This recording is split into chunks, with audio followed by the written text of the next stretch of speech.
Session 4. When last we left our motley association of kindred, we had yourself, Sonia. You were planning on paying a visit to Giuseppe Camino, who is a drug dealer in Santa Croce, who you asked your friendly neighbourhood Mr. Scarpace, the fixer.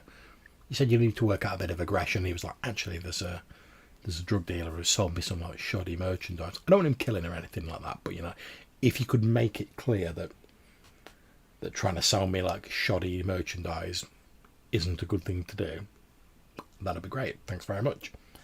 Yep. So he set you on with that. We know that Franco Lombardo was planning to head to a computer place that his contact had put him in touch with in the Rialto, and he'd managed to persuade the guy to stay open a bit late so he could get there, and he was going to drop off the laptops that you picked up that had the strange sort of puzzle on them, see if the guy could crack the security on them. And Franco was also going to buy you some security cameras for your communal haven, let's call it. Yeah. And we also had Aurelio, who was interested in the mausoleum for the architect of Venice, the man who was responsible for much of the rebuilding of the city after the Great Plague, and is now buried on, let's not beat around the bush, the cemetery island of San Michele. And Aurelio is found by summoning a sort of spectral gestalt entity that refers to itself as those whom God took too soon.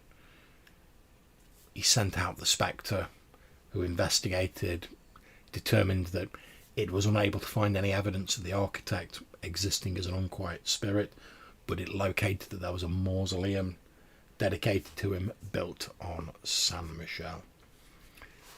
Okay, and we are currently, I believe, let's see where we are. So I believe currently we are on the 3rd of January, which, in case you're interested, is a Thursday. Sorry, a Tuesday. And it'll teach me to keep up with what the dates were in 2012. So, before we do anything else, let's have each of you make a rouse roll as you rise in the evening to see what your hunger be like.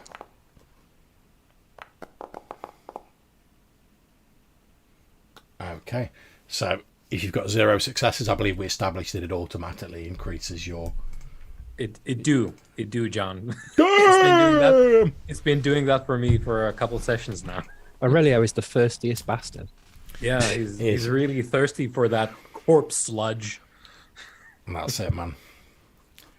He's thirstier than a superhero fan on Twitter, man. That's how thirsty he is. Okay, as you all awake for the evening, it's a waxing gibbous moon in the sky, shining down over the gently rippling waters that form the many canals and byways of Venice. So, you guys wake up in the evening. Aurelio, you probably wake up feeling a little bit parched, like hunger's sort of scratching away at your throat a little. You're feeling a little bit raw around the edges. Franco, you're feeling absolutely fine.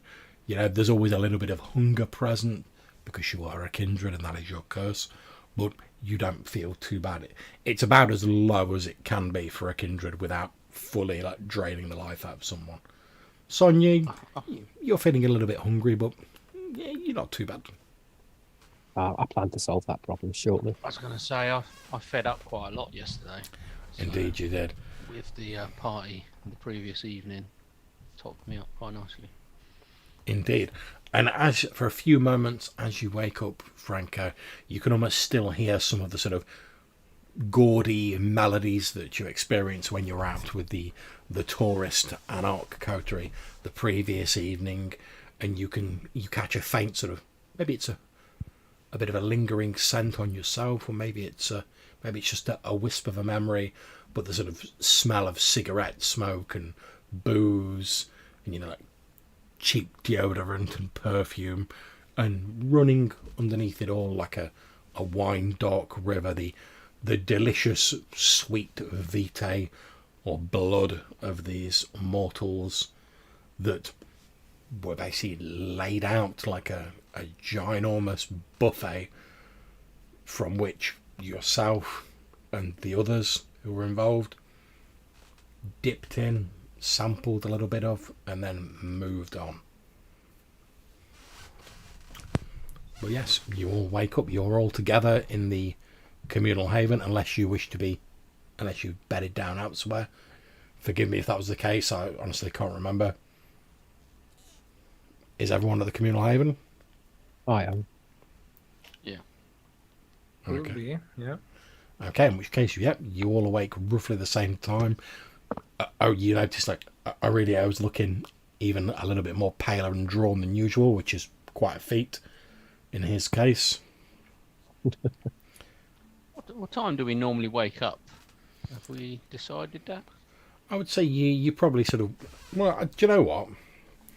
So I believe it follows the sun, doesn't it? It's the solar cycle. So what I'm going to do is I'm going to look up... It's only because I've got to get to this shop at R5, so I didn't know if I had So, to get up a little bit earlier than in- normal. It's winter, isn't it? In Italy, Yeah. so January. Oh yeah, January, yeah. Yeah, I'm just looking up the sunrise times. It gets dark a bit earlier, doesn't it? Bum, bum, bum, bum, bum. Right, so you're looking at it starts getting dark sort of around about 6:30 in the evening. Alright, I'd have had to arrange to get to him a bit later then, wouldn't I? That's absolutely fine. Obviously we weren't sure of the exact times Yeah. when we sort of sorted it out, but you would have known that in character, so you would have arranged for the appropriate time. So I'm going to say, instead of, as we said originally, like 5:30, you arranged it for 7, which still gives you that half hour to sort of wake up and scoot round there. Yep. Cool.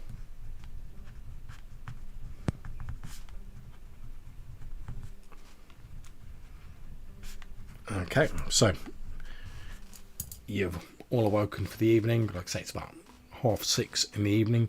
You all meet up in the main lounge, I suppose you could call it, of your haven, and it's over to you if you want to talk about anything or you want to head off and do stuff. The ball's in your court. Yeah, I mean, oh, really, we need to get you a suit. Yeah, so did we already make arrangements as well, like Franco did, or? For a suit, not yet. No, we've got to decide what fits you. Right, so I suppose that would be our sort of set itinerary item number 1 then. Yeah, Because we need to give them gonna time need to make it. Franco's going to need a suit, a new one. I mean, I've got a couple new already, one. but yeah, obviously. A I new need one. a You want to new make a good impression, and where you go when he returns. Yeah, I mean, it's got to be some sort of rather upper class fashion boutique type place that's going to be open a bit later than the others, I would imagine. Okay, well, let's see if you would know of such a place.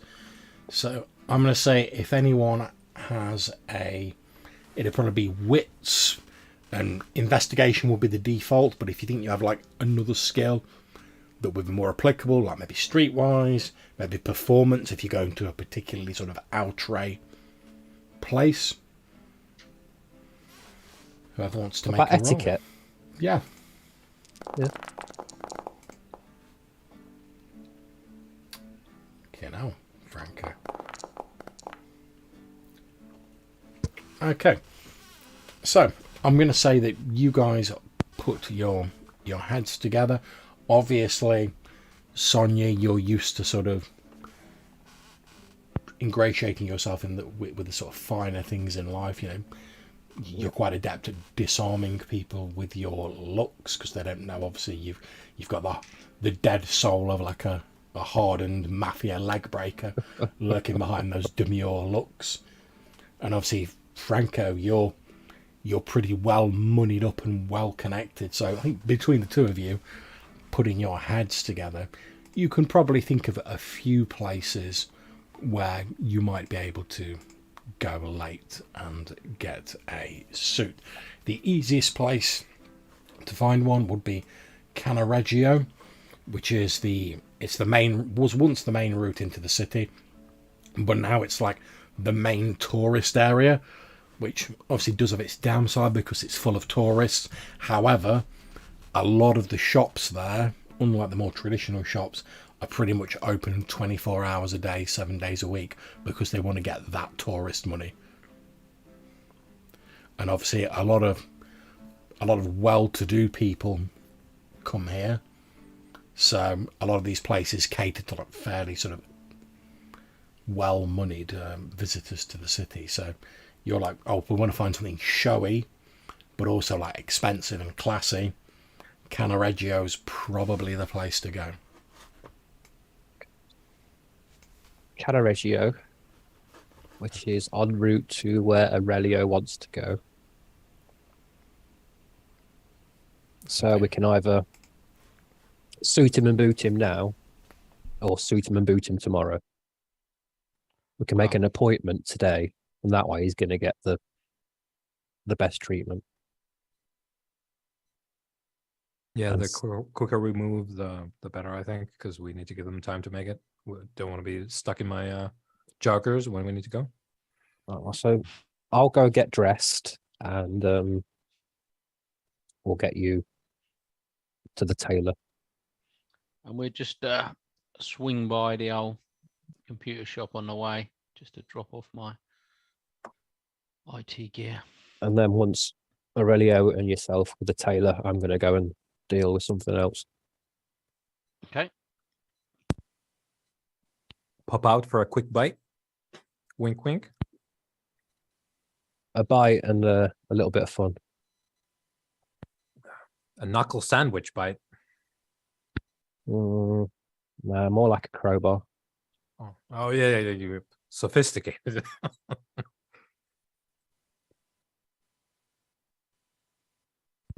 Things have moved on. Mm-hmm. It's not like the old days when, you know. I like some iron in my diet. Yeah. Supplements. Okay, no problem. So, after a bit of sort of thinking, you guys recall that there in 𝐶𝐞𝐬𝐿 there is an exclusive tailors known as Riolo's, which caters to the discerning gentleman and lady. You've probably heard a lot about them because, as we know, the modern iteration of Carnival is sort of gearing up. It's going to take place in a few months' time. But, you know, the publicity machine started rolling. And whilst the modern Carnival is a pale imitation of the originator, so that it's been resurrected purely for the benefit of tourism, basically. There are a few places in the city, Riolo's being one, who claim to have been in business since the originator of Carnival, when it used to be nobles and well-moneyed people going on the grand tour, and one of the last places they would visit as they were sort of on the return leg would be Venice, and they would often time it to arrive during Carnival. And the idea was that people would go out masked, and basically it was a night, well, more than a night in some cases, but it was at least a night of debauchery and fun, where, because everyone was masked and they took it quite seriously, you had to keep your mask on all the way through it, the normal social mores and sort of hierarchies were sort of thrown to the wayside for a few nights, and people within, as long as you weren't like killing people in the street or whatever, people could like revel and enjoy themselves without worrying about the consequences, effectively. And but it was still taken quite seriously. You know, people would wear very elaborate costumes, both for the purpose of sort of paradoxically disguising their identities, but also, you know, if you're rich, even though like you can't sort of tell people who you are, you could show that you are rich and that you're well off with the cut of your costume and the materials that were used. And some of these, the places still open in Venice, Riolo's being one, claim to have been around since then. Riolo's itself claims to have been providing suits and attire for gentlemen and ladies since those bygone nights. Is this a first for you, Aurelio?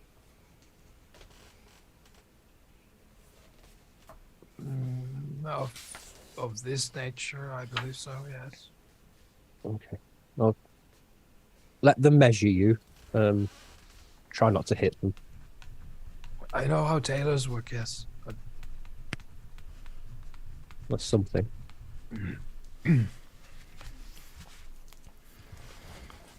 Okay, so on the way there to the tailor's, you stop off at the computer shop. There is a slightly chubby guy with a beard wearing a t-shirt and sort of combat trousers. He looks a little bit annoyed and a little bit impatient. When you turn up Franco, he's like looking at his watch and he's like, oh good, I thought you weren't going to make it. He says, you're the guy, yeah? You've got some laptops you want me to have a look at? That's right. Yeah. He says, all right. Nico told you I'd be coming, I assume. Yeah. He told me. Can't say I like staying open this late, but you know, I do owe Nico one. You know, a favour's a favour. He says, but yeah, hand him over. He says, I can't promise. Obviously, I'm probably not going to get to it tonight. He says, I'll have a look at him tomorrow. He said, have you got a contact number I can get you on? And like once I've got some news for you, I can give you a ring. Obviously, Yeah. I till I've investigated, I don't know what the security's like. I don't know how long it's going to take me to get into it. Yep, I shall give him my phone number. Okay. Yeah, any information, just drop me a message or give me a ring. Yeah, no problem. Like I said, it'll probably be is there any sort of time you prefer me to like contact you, or? Well, yeah, I'm normally busy during the day, so sort of once sort of night time comes, normally things start calming down for me. So yeah, after work would probably be best. Right, no problems. Like I say, obviously it's not going to be tonight. He says, absolute earliest I'll get round to it would be tomorrow, and I'll give you a ring tomorrow evening. But like I say, I won't bother giving you a call until I've got some news for you. No, sounds good. Nico says that you're the man for the job. Then He says, well, trust him. I've got the skills to pay these particular bills, and like I said, I do owe Nico one. He says, leave them with me. I'll sort it out. Like I say, if I look at it and I'm like, oh, this is going to take me like weeks and weeks, I'll give you a ring to like let you know and see if you still want me to carry on. Because obviously, if you do want to take it to someone else, you know, you're the customer. Yep. That's fine. But if I think it's going to be a long time, I'll give you a ring and let you know, and you can decide what you want to do. Otherwise, I'll call you when I'm in. Right there. I look forward to your call. Right. I'll probably speak to you soon then. And he sort of opens the door of the shop and heads back in. You see him like put the light on inside, and you hear like a bit of stuff being moved around as he's obviously like putting these laptops down. Yep. Okay. And then presumably you guys are going to move on to the tailor's shop in 𝐶𝐞𝐬𝐿. Yep. Okay. So you get to, following the sort of directions that Franco and yourself have worked out between you, Sonia, you eventually get to quite an old, it's like in one of the sort of old narrow back streets of 𝐶𝐞𝐬𝐿, which the main sort of thoroughfares through 𝐶𝐞𝐬𝐿 are gaudy and touristy as you like, but there are still these narrow sort of back streets where some of the more traditional shops that are a bit more off the beaten track still exist. And as you start edging your way down these narrow corridors, for want of a better term, these narrow alleyways, you eventually see what appears to be a fairly small, unassuming shop. It has like a large sort of glass window front. You can see there are tailor's dummies, some with sort of like the male cut with suits on, some with like more of a female shape with dresses and such like on. There are numerous masquerade masks of intricate and fancy designs hanging in the window, and above the window there is a sort of large wooden panel that looks as though it's worn away and slightly chipped with time, and as you peer at it you can see that there are the faded remnants of letters that must have once been exquisitely lined with gold gilding, and it says Riolo Puttanesca.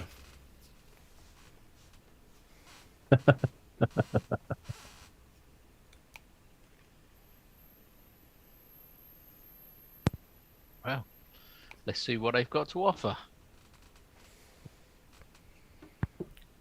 Okay, you heading in? One hopes that this is indeed a tailor and not a something else.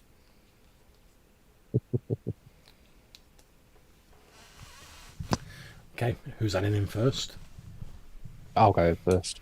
Okay, you push the door open.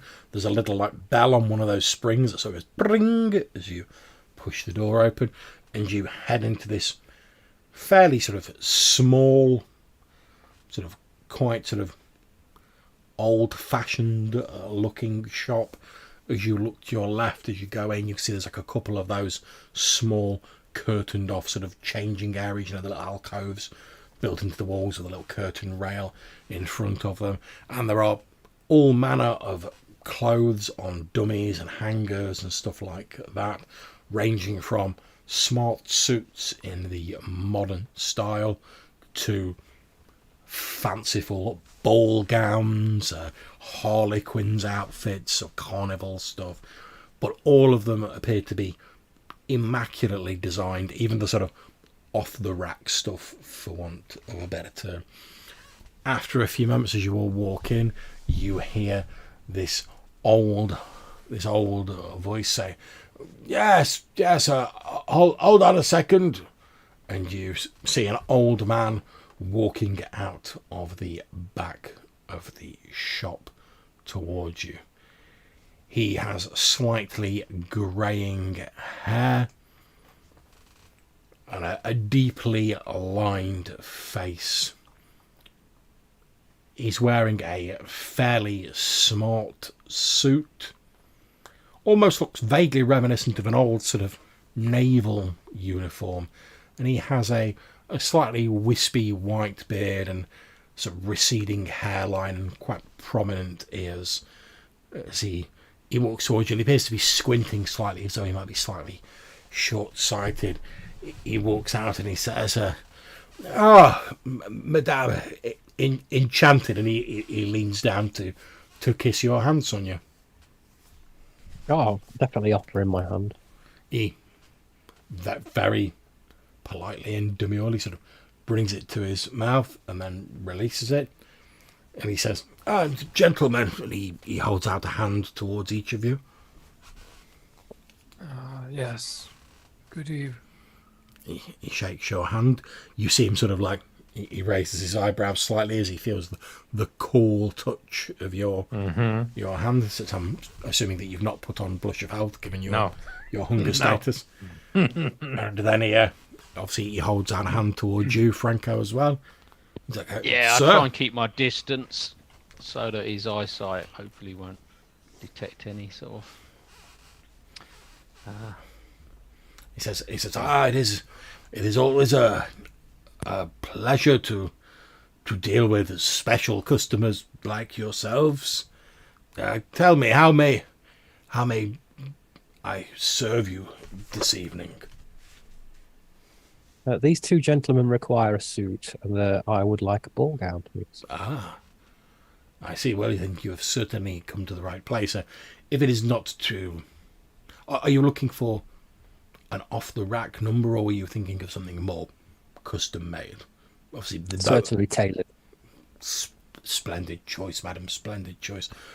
Of course, that will be slightly more expensive. I only mention this so that you know what you're getting. I don't want anyone to think that I'm pulling the wool over their eyes or anything like that. Can I use my heightened senses, John? Yeah. What is it you're trying to determine? Whether this person is in fact a human. Okay. I'm just trying to remember how heightened senses work, to be honest. It's been a while. And so I think my stuff would have kicked in by now if he wasn't, Okay. because he's got the beast sort of sense the beast. Okay, so I'm going to tell you both now. With Sense the Beast, Franco, you can sense that this guy, there's something about him, but he's blatantly not a vampire. Because, like, you can, like, smell the beast in a vampire. You've got that beast locked within your own breast. It's something that's familiar to you. And there's something similar about this guy, but, like, it's nowhere near as strong. It's like you're walking around with, like, a can of, like, Red Bull in your pocket, and this guy's got, like, a sort of caffeine sugar-free version in his pocket. But it seems vaguely familiar or vaguely similar. Now, I'm going to look up the Auspex one, because I can't remember exactly what it does.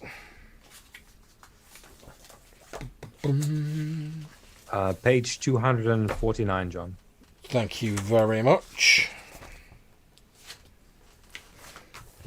249. Here we go. Heightened senses. Adds their Auspex rating to all perception rolls if exposed to extreme sensations. May be overwhelmed. Okay, so you will have to make a roll for this.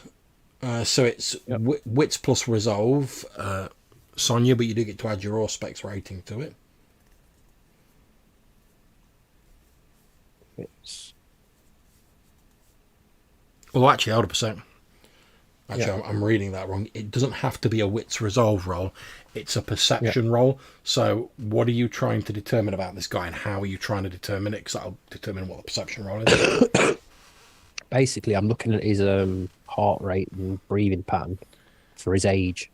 Okay. So I'm probably going to say that's possibly... It's either wits investigation or wits medicine.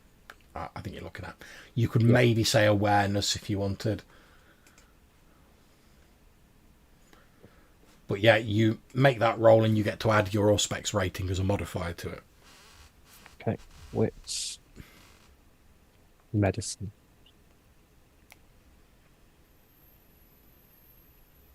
And 1.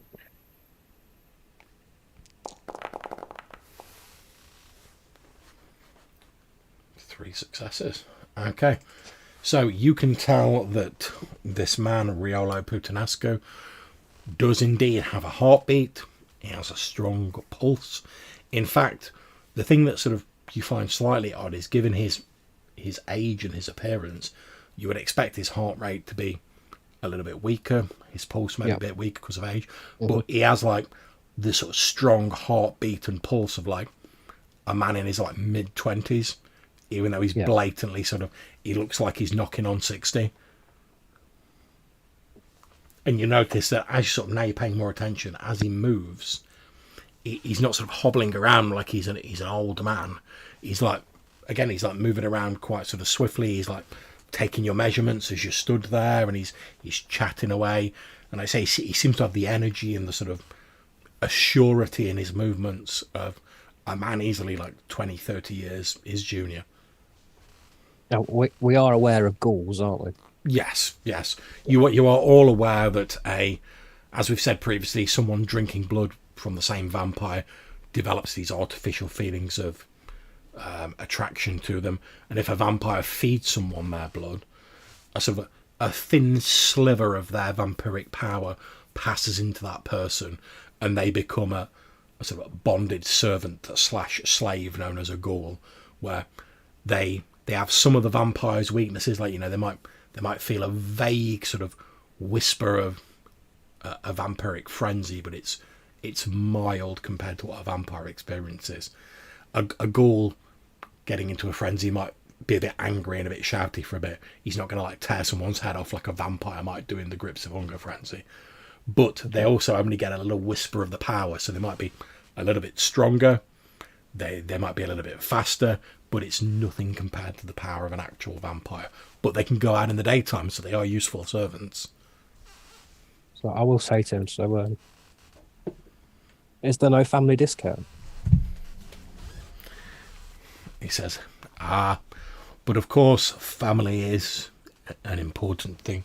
However, if, as a member of the Putanesca family, if I've learnt nothing over the years, it's that the La Familia respect the ways of business more than anything else. Excellent. So I'm afraid it is our policy to not give discounts. However, you may be sure that my finest efforts will be lavished on the outfits that I will be designing for yourselves. I will not. These will be no trifles like I would give to tourists or I would hand off to my juniors. These will be crafted by my own hand, and I've been working in this business for over 40 years. There is not a lot I do not know about the fine art of sewing, mending, stitching. I am sure you will be pleased with what I designed for you. Oh, that's already most satisfactory.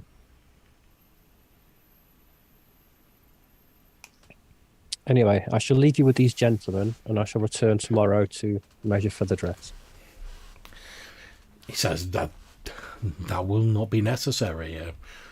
Although I appreciate the offer. I have taken a visual measurement while we have been stood here. As I say, I've been in this business for over 40 years.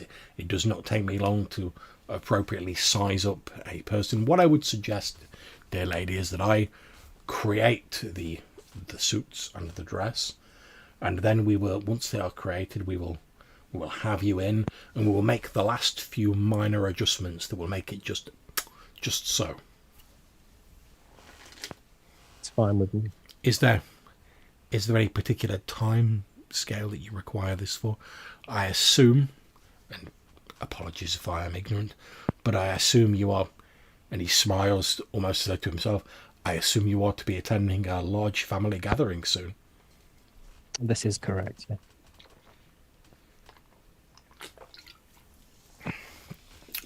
Splendid, splendid. Now, as you have said, family is of course of paramount importance.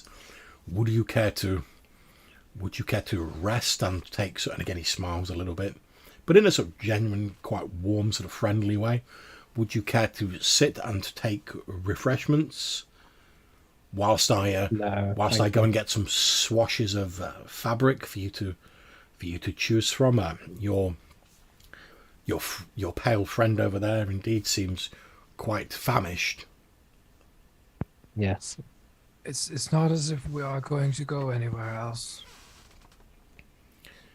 Of course, if any of you have particular dietary requirements beyond the obvious, I'm sure that most reasonable requests can be met. You have but to ask. As you said, family is very important. No, I have no desire to hurt your staff. That is not an issue. My refreshments will not be provided by my staff. They will be provided by people of little import. Nah. Then I would like really urgently to hurt somebody.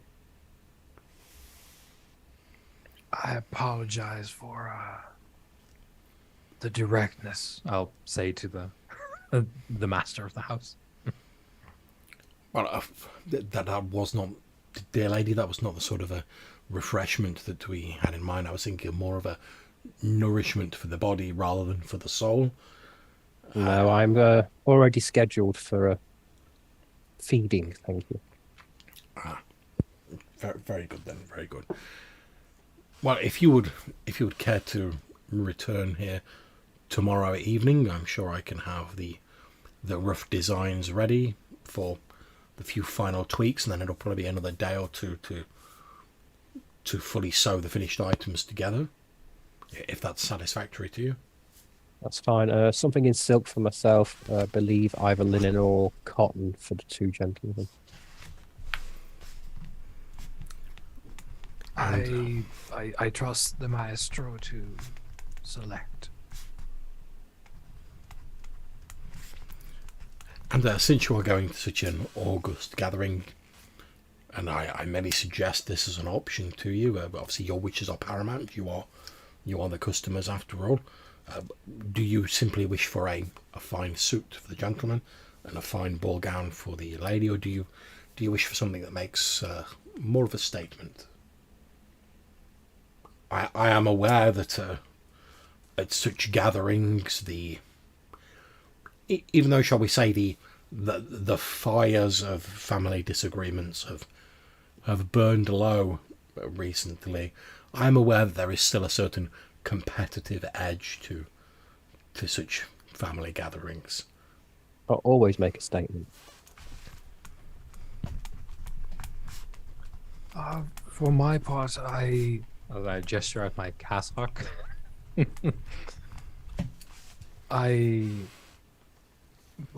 one could say that I am a walking statement, so perhaps we might forego this and allow me a bit of masquerade at the ball. A splendid idea. So I was going to suggest, if you wish to make an elegant statement, I assume you are all attending the same gathering, since you all wish for outfits. Might I suggest that you pick a theme that will be subtly reflected in all of your outfits, which would make a statement that you're all there together, as well as each of your outfits complementing the other. Now, what that theme would be, I would of course leave to yourselves. After all, you know yourselves and each other better than a mere tailor such as myself. I believe the theme should be the moon, considering how many colours and shades you can get, especially off the sea. I was about to say water, so I suppose we'll count 2 votes for moon. Well, how about we say reflections of light? As a Excellent. theme. You are the artist.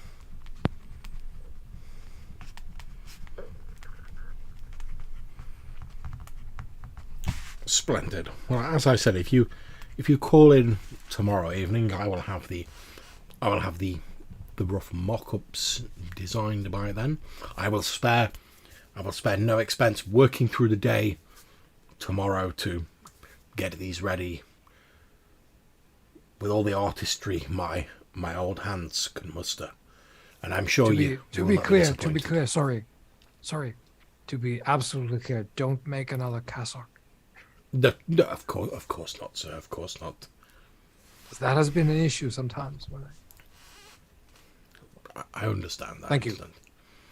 You are most welcome. Well, is there now that our business is concluded? Is there anything else I can do for you, gentlemen, lady? No, just pass on my thanks to your owner. Ah, yes, of course. You are most kind. Well, I trust you have a pleasant evening. Thank you. Just leave the shop. Okay. Sorry, you were going to ask... Yeah, I was going to ask, just to confirm that the plan was that Sonia's going to go, attend to business, and we're going to stick around for the process. Watches. Yeah. Okay, so we have Franco and Aurelio sticking around here, and he's basically showing you all these different materials, most of them sort of like fairly iridescent, so they could actually like reflect light and stuff like that, sort of trying to find stuff that fits in with your theme of like moonlight. So he's showing you a lot of fabrics where he's saying, oh, we'd use a more normal fabric, but we could accent it with this, which at certain angles would catch the light and cause a silvery shimmer, which would be reminiscent of moonlight shining on water. And he's giving you like the big spiel and the sell on all these different bits of cloth. So, Sonia, I presume you are heading over to Santa Croce. I am. Okay. I've got some business to attend to. Not a problem. So you head over one of the bridges over the Grand Canal, and you start making your way into Santa Croce. And you will know without a shadow of a doubt that this is one of like the 6 sestiere or districts of Venice, and you will know for reasons which will become obvious. During the 11th century, it was administered by a Hungarian nobleman and crusader knight, Giovanni. That's why you would know about it. Yep. Member of one of the biggest Christian families in Hungary. This is also the only district that you are legally allowed to drive a motor vehicle in Venice. And because basically off to the west of it is an artificial island called Tronchetto, which has basically been made entirely so that tourists and visitors who come over on the sort of main road across the bridge that leads into Venice, they pretty much by law have to like park all their vehicles here and then move on into the rest of Venice and use like the boats and stuff on the canals, but you're allowed to like drive around Santa Croce and stuff like that. So as you head into this district, you start for the first time in your recent wanderings through the city, you start to hear the sound of motor vehicles and cars. You know that this is home to like the only bus station and car parks in Venice. Most of the tourist attractions here are on the sort of eastern part of the quarter, and a lot of tourist stuff is around here because it's basically the only place you can get to without having to rely on like expensive water taxis and stuff like that. And you would know as a local that way back in the bygone eras of Venice, actually there used to be a huge swamp in this entire area and to the west of it, known as the Luprio Swamp. But when Venice was expanding, they like reclaimed huge tranches of land from the swamp, and eventually that culminated in Tronchetto, this huge artificial sort of car park island, pretty much. So as you head into this area, like I say, it's quite touristy, it's full of cars, it probably looks most like a metropolis that you might find anywhere else in the world, whereas the rest of Venice has its own sort of like unique character. And the further west you go into Santa Croce, the more the sort of uniqueness of Venice sort of fades away a little, and it starts to become more like your sort of standard metropolis, you know, like your asphalt roads, your cars, your bus stops, your tourist hotels, stuff like that. And obviously, unsurprisingly, it's also a haven for petty criminals, drug dealers like Mr. Camino, who all seek to make a profit one way or another of the seething mass of tourists that head through this area. And you would probably know as a local that there's a bit of a sort of unspoken understanding amongst most of the people in Venice for sort of like minor crimes, you know, pickpocketing, a bit of like low-level drug dealing and stuff like that, where basically if it doesn't really like hurt the tourist trade to any degree, a bit of a blind eye tends to get turned to it. Yeah, because it's not really like Venetians who tend to get affected by it. It's just sort of like tourists, and it's like, oh, someone gets their wallet nicked. That's not really going to like dent the tourist trade as a whole. So as long as you're not causing massive waves, and you're just doing like minor league stuff, like a bit like selling a bit of weed and stuff like that, bit of a blind eye turned to it pretty much even by the civilian police force, just because there's that many tourists coming and going that it's really not worth investigating all these little claims. So it's become a bit of a haven for these drug dealers. Now, you've been given sort of directions as to where Giuseppe Camino normally hangs out. And I'm gonna, since this is someone that you're potentially might be interacting with in the future, I'm gonna throw this open to you. We know this guy's a minor drug dealer who's recently been trying to like make himself a few more profits by like cutting his produce a little bit more than he might have done previously. So what sort of place would he tend to hang out? What sort of like place might he regularly do business in, or might he frequent? Let's have a quick look at this. It's Castello, isn't it? That's correct. It's Santa Croce we're in. Uh-huh. So I would say he's most likely hanging out near the car parks. Okay. And what I'm going to do now, in a thing that I'm stealing off Johannes, that he stole off me, and I probably stole off somebody else, as we did last night in Stars Without Number, I'm going to ask each of you three to come up with like one little thing about this guy. It could be like something about how he looks, something about how he acts, maybe like a bit of clothing he wears or people he hangs around with. Just one little aspect or a little point of interest about this fella, Giuseppe Camino. We've established that he hangs around this sort of artificial car parks in Santa Croce. We know he's a low-level drug dealer who was recently trying to like get himself a bit of a leg up and make more profits by like cutting his stuff. He seems to have like run afoul of some of the slightly more higher up criminals who aren't too fond of what he's doing. I'd say he's a bit ratty looking. Okay. Ratty looking. Okay. Maybe it's all the time he spends on near the water.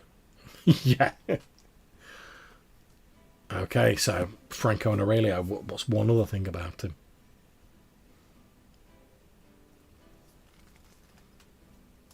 You got something going, Darren? Yeah, I was going to say he's probably had too much of the product himself over the years. So he's been getting high on his own supply. Yeah, but he's got a bit of a sort of nervous twitch that's developed. And that obviously gets worse the more nervous he gets. Okay. Nervous twitch. Yeah, we can do that. So he's a ratty, twitchy drug dealer. Yeah. Who's Could be too hard to spot, should he? Hey, walk up. I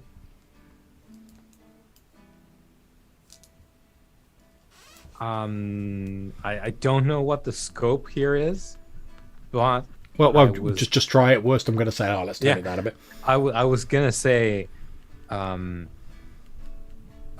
boy's a ghoul or a revenant. How do we feel about that? I'm going to take that idea. I'm going to put a little bit. I'm fine with that. I'm going to put a little bit of a twist on it, though. I won't tell you what the twist is, just to keep it interesting. Yeah, but Yeah. I was thinking, like straight up revenant, maybe even something that we could point to as like, oh, this guy is like an actual known quantity as far as our knightly society goes, but maybe it's not apparent. I will leave that up to John because he's got some secret ideas now about that. But, yeah. Indeed, I've got a few possible ideas as to what it could be. Although, as is always the case with these things, I'm always like, oh, does this thing still exist in the current game that I'm thinking of? But probably not like in intricate detail. In any way, like my whole point was that he's got ties leading from him, like further down somewhere else, because of more interest.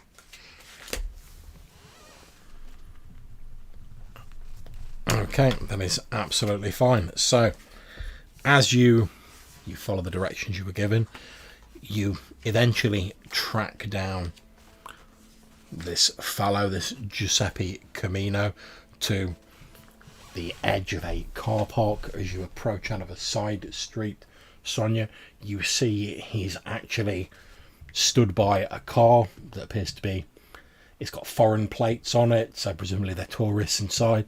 They've pulled up next to him. You can see he's sort of like, he's leant over on the sort of window, sort of talking to them, and he's like leant in. You know, you recognise the pose, so like small objects can be like passed across without drawing too much attention. However, you do notice that occasionally, as we've said, he seems to have a twitch or a bit of a tremble to him. You know, like some of his joints will sort of like twitch spasmodically. Yeah. But he finishes his conversation with the people in the car, and then in English he says, "Wow, you have a great time," and he sort of like pats the car on the side, and the car speeds off into one of the few roads that line Santa Croce. You see him turn around, and he's literally holding like a handful of euros notes in his hand, and he's sort of like flicking through them. Then he like puts them in his pocket of his jacket. He gives another little twitch, and he starts sort of heading off. I shall head towards him. Yeah, he doesn't seem to react as you're openly walking towards him. Yeah, just openly. Yeah, I'm tiny. I probably. Oh look yeah, like the yeah. least in- You together. start walking towards him. He genuinely doesn't seem to pay you any attention. He's just like going as though he's going to like walk past you. Yeah. As we're getting close, I'll just whisper to him. A mutual friend says I'm able to get some things from you. He turns around, and at this point, can you make me a... Let me just see if you've got a relevant skill. Yep, can you make me a wits occult roll?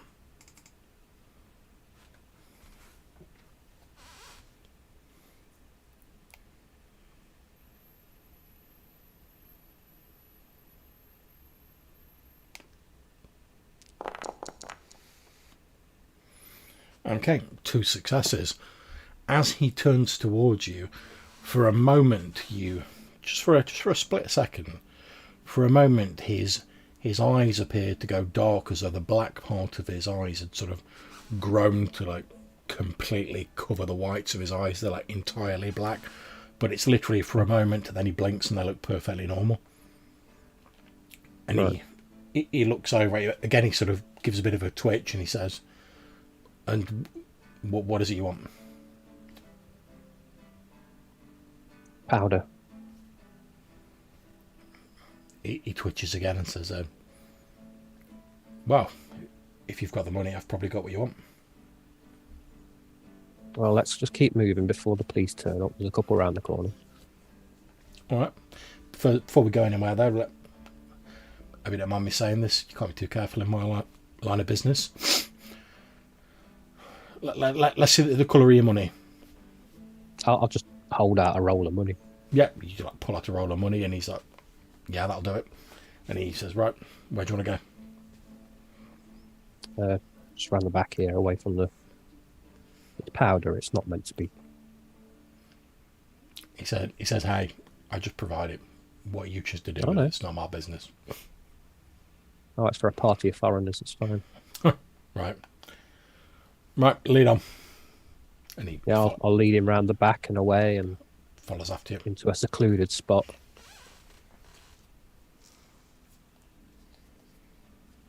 Yeah, follows along with you. At which point he takes that effect for like a small baggie of white powder from like the inside of one of the inside pockets of his coat. Yeah. And he sort of holds it out to you between his 2 fingers. I look like I'm going to pass the money over, but I'm going to grab his hand and just squeeze with the potence. Okay, now, obviously we're not technically in a combat here. you've got him entirely by surprise. In terms of your potence, I can see you've got lethal body. So basically, how much sort of hurt are you trying to put on this guy? Are you trying to like break his arm? Are you just trying to like? I'm literally trying to break his hand. Yeah. Okay. I'm going to try and break as many bones as possible. Okay. Yeah. So you start squeezing his wrist, and you actually feel the bones start to creak inside his arm, and then you start to feel them like fracture underneath your vice-like grip as you squeeze with this supernatural potence. However, the guy, although he twitches a little bit, he doesn't scream or anything. He doesn't like make any sound. And eventually you carry on squeezing, presumably. You hear Yes, mate. You hear a sort of cracking sound, and you're pretty sure you've just broken his wrist. And at that point, he utters a sound, and he says, "That's going to be inconvenient." Be even worse if I take your legs.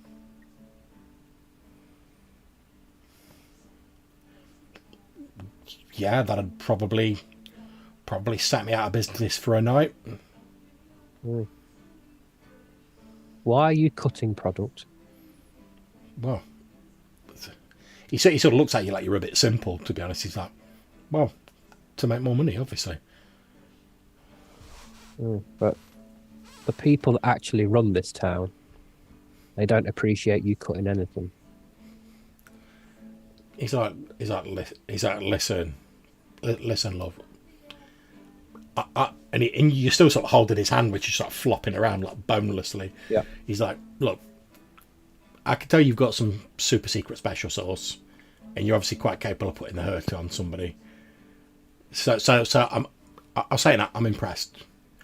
You've got all this strength in a cute little tiny package. That's great. He says, but look, let me tell you something about the people who run this town. He says, all they're interested in is getting a big piece of the pie for themselves. And I don't see any reason why I shouldn't carve myself off a nice little slice of that pie for myself. What I'm doing doesn't really do any harm to their business. After all, I mostly sell to tourists who don't know shit all about what they're getting.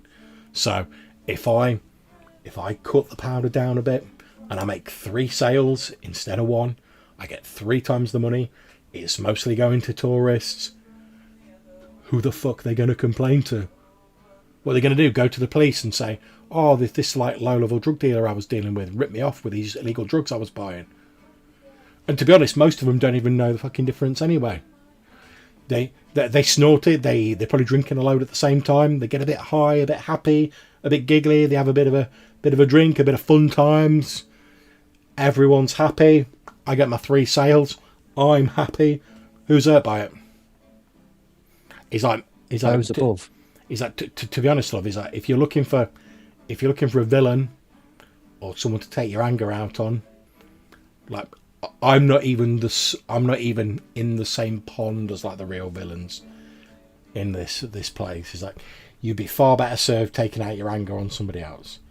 He's like, look, I'm just a simple man trying to make his way in the world, trying to make as much money as I can so I can live as comfortably as I can. And really, when we look at it, what harm am I doing to anybody? I'm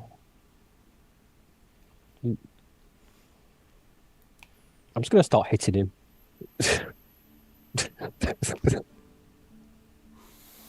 Yeah, not a problem. He doesn't really put up any resistance. You carry on sort of smacking him about, and there's like cuts and like bruises are like starting to appear on anything. He pretty much like carries on like chatting to you between like you like punching him, and he's gradually like bruises are starting to come out on him. His twitch is starting to get more pronounced. There's like probably a bit of blood coming out the corner of his mouth. At one point, you think you hear like as you sort of punch him down to the ground, you think you hear like a loud crack, as though like maybe like one of his ribs has fractured or something like that. And after a little bit, like sort of the 4th or 5th time, he like picks himself up off the floor. You notice he's like standing at a bit of an angle, like maybe his like hips not. I'm not going to let him get up, John. I'm just going to keep on hitting him. Yeah, he starts trying to climb up. You see his like hips looking a bit janky, but yeah, you beat him back to the ground again. And he's like, literally, like, as you're smacking him, and his voice is starting to sound a bit distorted now, because like his jaw's like mashed up. And he's like, "Oh, I take it you just looking to like to pound someone." I'm just gonna stomp on him now. Okay. Yep. You stomp on him. You stomp on him. After a while, he stops talking. Then, after a few minutes, he sort of looks up at you, and this time you notice like a look of panic come onto his face, and he lets out an ear-piercing scream as though suddenly he's like feeling all the pain of his injuries. And then he, in a quite a different voice, he starts sort of babbling, and he's like, what am I doing here? As he's sort of like flopping around like a gutted fish, like blood like leaking out of all these injuries.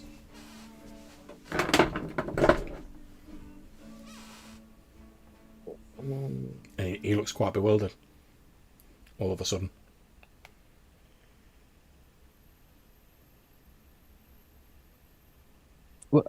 So I've probably broken a few ribs. Yeah, you think you've fractured a couple of his I've ribs. definitely fractured his pelvis. His pelvis is fractured. You've definitely broken his wrist. One of his arms is sort of the elbow sort of like bent at a bit of an angle. He's not looking too clever, to put it mildly. Although you do notice he seems to have stopped. Bizarrely, he seems to have stopped twitching. And I'm just going to walk away. As you walk away, he sort of calls after you in again a voice that doesn't sound like the guy you were talking to a few moments ago, and he's like, "Look, I don't know who you are or why you've done this, but please, call an ambulance. I'm injured. Somebody, help me! Somebody!" I'm going to go and knock him out. Yep, you head back, knock him out. And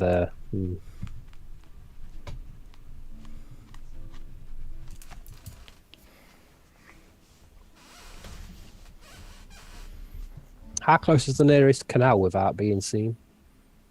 It's pretty far away, because obviously you're in the district that's got all the Yeah, roads. And you just sort of like stood over this fellow, sort of going like, "Can I make it to a canal and dump him in before anyone like sees me?" When just over your right shoulder, you hear the voice of 𝐸𝐿𝐵𝐸 𝐶𝐞𝐬𝐭𝐫𝐨𝐲 say, "Wow, that was pretty impressive." Sorry? You're stood over the broken body on the floor, and from over your shoulder you hear the voice of 𝐸𝐿𝐵𝐸 𝐶𝐞𝐬𝐭𝐫𝐨, still sounding calm as ever, say, "Well, got to give it to you, that was pretty impressive." I'll turn to look at this voice. You turn to look, there is nobody there.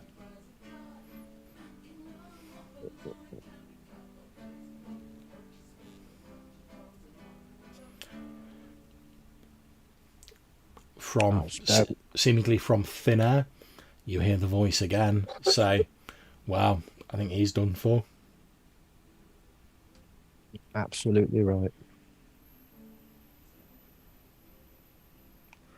Still, I'm sure you'll have fun finding another host.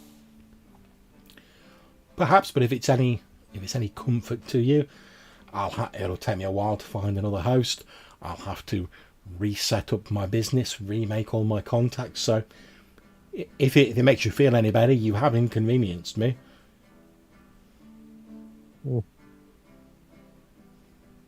When I figure it out, I'll kill you. Why? You've annoyed me. Still, it seems to me a poor reason to kill someone simply because they've annoyed you without even trying to get along with them. After all, I've been in Venice for quite some time. I've generally found, in terms of business, it's better to not make enemies, so I generally try and avoid it. Okay, I might have miscalculated how annoyed some people were going to be with my business practices, but again, it seems a poor reason to kill somebody. Not really.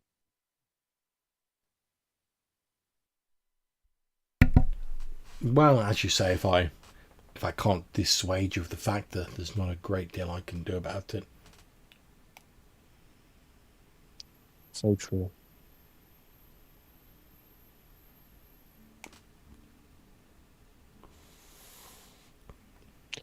Well, I'll make certain to look out for you. Well, of course, and if you're dead set on making an enemy of someone who can walk around invisibly and doesn't have to sleep half the day away like yourself, who am I to point out the potential foolishness of that action? You talk a lot. That's what's annoying. Wow, unfortunately, a rather beautiful and aggressive young woman has deprived me of the ability to physically interact with people and really do anything but talk. It wasn't my choice, but we have to deal the hand we're dealt. Hmm. I might be able to help you. In what sense, sir? Has my annoying banter dissuaded you from your need to consign me to oblivion? Currently.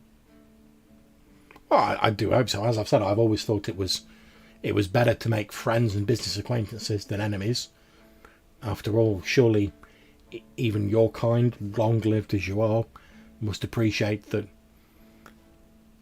in a life as long as yours, why would you want to make unnecessary enemies and inconvenience yourself? No, okay, I'm perfectly willing to let bygones be bygones. You've given me a slap on the wrist, and I will amend my business practices once I start up again accordingly. See, that's all you had to say.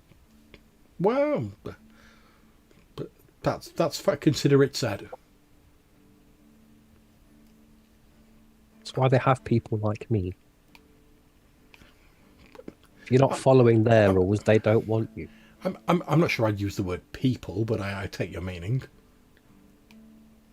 Well, they are people. Mortal people. Well, yes, we were all mortal once, But and I can't complain about them. I mean, after all, I do make my living off them, so and in more ways than one.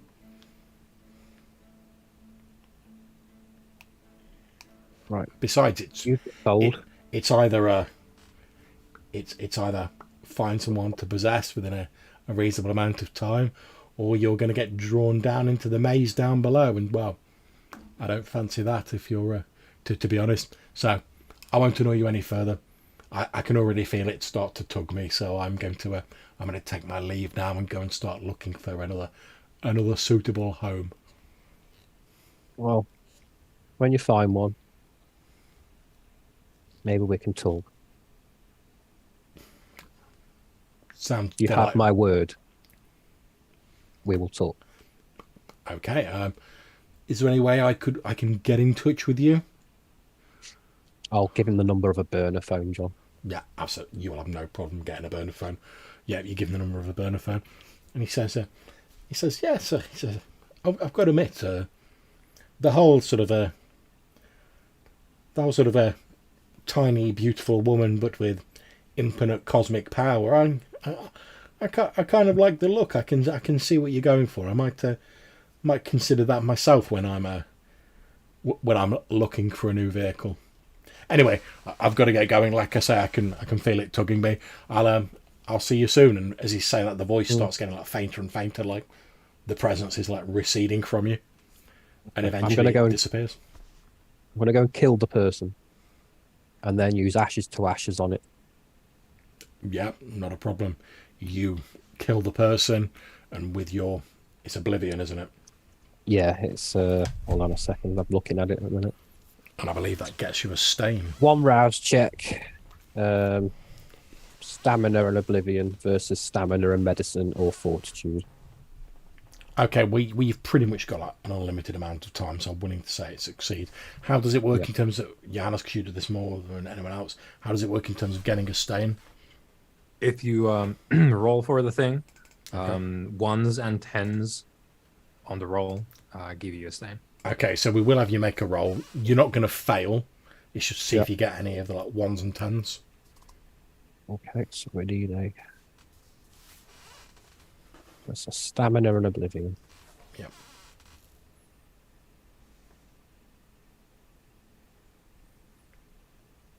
And basically, if you fail the roll, we'll say you still do it. It just takes you a lot longer. No. Okay. No, so you're good. Or possible bestial failure. No. What's the symbol for the critical fail? The skull is a 1, I believe. And the Oh yeah, because the sword is a 10. It is because it says potential bestial failure, and that happens when you got a 1 and maybe. So is it a stain for each, or is it just one stain? It's the one stain. Yeah. Okay, so you get a stain which we're marking as a sort of dash on your humanity. That's all right. I have just hideously murdered somebody. I've just put that on there for you. Indeed, you have. So you're pretty much guaranteed to get a stain anyway. But yeah, you finish this person off. You call forth the powers of oblivion, and almost like one of those stop motion films of like plants or fruit rotting away, time is briefly, and the forces of decay are sped up on this body. It quickly withers and falls away in the best of Hammer horror movie Dracula tradition, falls in on itself and reduces to a handful of dust that blows away on the gentle night wind of Venice. And then I'm gonna call up my man and say, consider him warned. You call up Scarpace, and he's like, great, glad to hear it, glad to hear it. You made it clear that I don't want any more of this this funny business I've made it crystal clear. Lovely, lovely. Well, hopefully he'll take the Camino will take the message, and we won't have any more trouble with him. I mean, after all, he does bring a fair amount of money into the operation, but he's just got to learn. But you know, if you're going to be part of a well-oiled machine like ours is, you've got. I would imagine if this is his first warning, he's going to go to ground for a little while.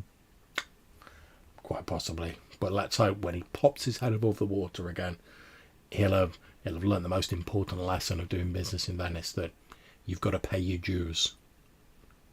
Pay or die. Quite right. Quite right. Well, thanks very much, Sonia. I know I could rely on you to get the message across. If you ever need anything, just give me a shout. You know I will. All right, take care and we'll speak soon. Have fun. Hands up.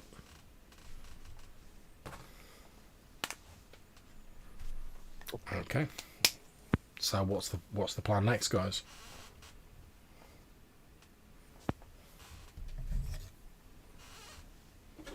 I need to feed. That's my plan.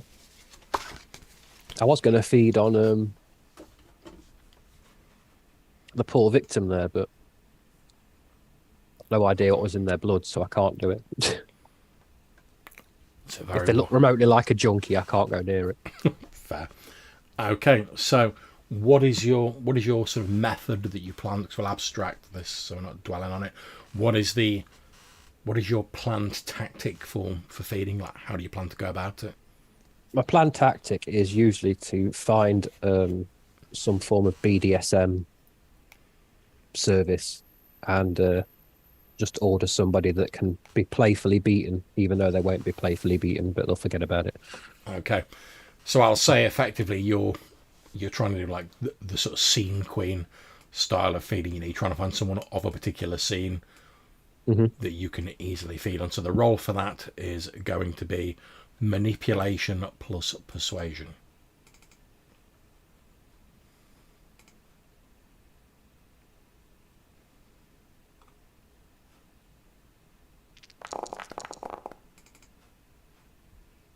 successes 4. Okay, that is easily enough. Now, you said you were trying to find a service. Are you trying to find like a club, or are you trying to find like an escort service, or Like an escort service, it's a bit more discreet. yeah, not a problem. You in the sort of seedier sort of area of Santa Croce, which caters to all the sort of perversions that tourists might bring with them. You Also, an escort, I'm going to get a clean. They'll be clean-blooded, so it's fine. you do indeed locate an escort service, and you are able to procure the services of a young woman, a young gentleman. It's up to you. Let's have a gentleman. Okay, not a problem. So I'm going to ask Darren, can you please roll me a D50? You may have to type that in manually. It's /R space D50. 13. Okay. So the person you end up with is a sort of late teens youth, dressed very much like they're into the sort of BDSM like clubbing scene. They're obviously trying to earn themselves like a little bit of extra money out of the tourists who are also into that particular scene. You arrange to meet up with them. They're not really surprised that you're asking for some like kinky stuff, because yeah, that's what goes with the territory. You probably spend a little bit of time, so meet them at a club, you spend a little bit of time there with them. You eventually head off to somewhere private. You have the opportunity to drink from them. How much of your hunger are you planning to slake on them? Obviously 2 is the maximum non-harmful drink. I just need to do the 1 dot. Okay, yep. But I've only got hunger 2, I think. That would effectively only take 3 turns. Includes a licking the wound closed. You take a sip from them. They won't really remember it. You actually feel a little bit sort of hopped up after drinking their blood. You know, they've been in a club. They've been sort of dancing around. Their energy's quite high, and that's reflected in the resonance of their blood. They've also probably taken some drugs that have boosted that effect somewhat. And you, if you have, well, I know you have potence, you will receive, until your next drink, you will get a +1 on any dice pools associated with either celerity or potence. Oh. And like I say, you're generally feeling like quite hopped up on this sort of like high energy blood, the sort of energy of like a night of partying and taking like drugs, all appears to be encapsulated in the resonance of this blood. And as you know, like how someone comes out of a club and even like half an hour later they're still sort of like even though they've left the club, you've got that sort of effect going on from this blood, where it's almost like you can like hear an echo of like this mad night of clubbing that this young person's had. I'm also going to make sure I didn't do too much damage to them, because I do have to literally cause them pain to feed. So yeah, and normally that would have been an issue. However, in this situation, basically because of the number of successes you got, I mean, you needed like 1 success, you got 4. You specifically targeted someone who was expecting that sort of pleasure pain thing. They probably did make a bit of noise because, you know, unavoidable given the pain of the carter bite, but they were sort of expecting that, and they're sort of like a bit into that. But that's also sort of part of what's contributed to this resonance in their blood. that's fine. But yeah, you part ways with them afterwards. That's all fine and dandy. So while all that's going on, what are Franco and Aurelia up to? We're obviously getting measured up for the old suits. I should imagine that won't take very much time with an experienced. It doesn't take long at all, and you've chosen the material that you want.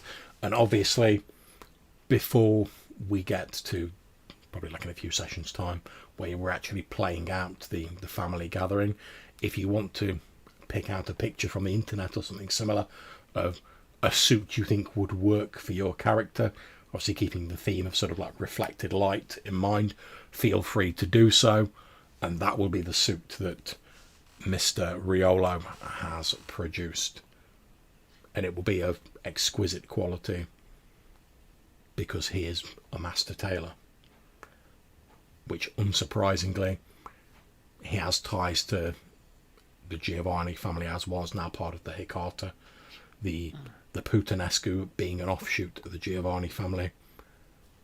Obviously they like to look like sharp mafia business people, so it's not surprising that they've got a few sort of tailors on the payroll.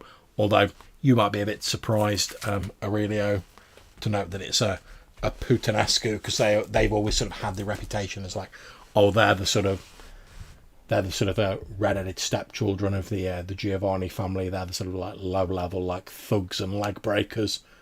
So you're possibly a bit surprised to see one as a master tailor, but and yeah, he fits you up for the suits. He shows you the cloth he's going to use and the sort of designs, and then basically says, oh, again, if you come back tomorrow evening, I'll have the rough suits made, and we can do the final sort of taking ins and final tweaks, and then I'll just need to sew them up, and we'll be good to go. Cool. Has Aurelio got to go feeding, or what's the situation there? He's got a plan to go to the cemetery, which might as well be feeding, because that's kind of his thing. And did you want me to tag along, keep an eye out, or assist in any way? Sure, because I guess at this point, like, Sonia's going to be gone for a bit because she's doing all kinds of stuff. Yeah. So. Okay, so you're heading over to San Michel, the cemetery island. That's the plan, yeah. Obviously, as is the case when it comes to booking passage over there, you pretty much have to book one of these water taxis to get over there, and they're not difficult to find because people are often going there to like leave flowers and stuff like that. But yeah, you easily book one of these water taxis and you make your way over there. It's obviously artificial because it's pretty much this raised sort of square sort of concrete and soil island that is absolutely covered with various different memorials, gravestones. You can see that the island appears to have like a very gentle, like sloping hill, so it's slightly raised in the centre, and you know that the more you go towards the raised areas, which are obviously further out of the water, the sort of more opulent the memorials start to look, as though like a premium is charged for the more secure, arguably, ground, whereas the sort of poor people and the common folk, they're sort of buried nearer the edges where the ground's at more danger from the waters and sort of a subsidence and stuff like that. But yeah, as you walk, there's quite a somber mood on this island, unsurprisingly. As you walk like ghosts yourselves between the gravestones, you see every now and again dotted about, there are people like laying flowers or sort of like grieving relatives.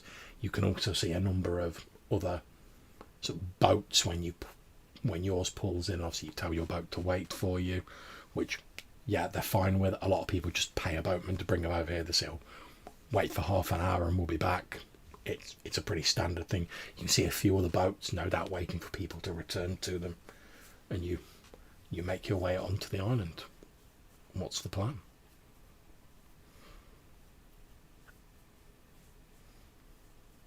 So I know the location of the tomb. Indeed you do. Yeah. So to say, Right, Franco, we are going to first make a stop, see about an old tomb.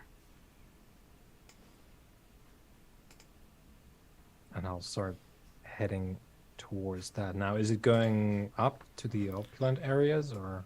Yeah, it actually seems to be heading like directly towards the very center of the island, and as you as you sort of get near the location, the direction you've been given, which is obviously sort of, like keep going past this memorial, or you'll see like a memorial with like stone roses on it. To turn left there, because every landmark here is pretty much someone's grave. And as you continue following the directions you're given, you actually realise you must be like about dead centre on like the highest point of the island, and you see a large stone and marble tomb.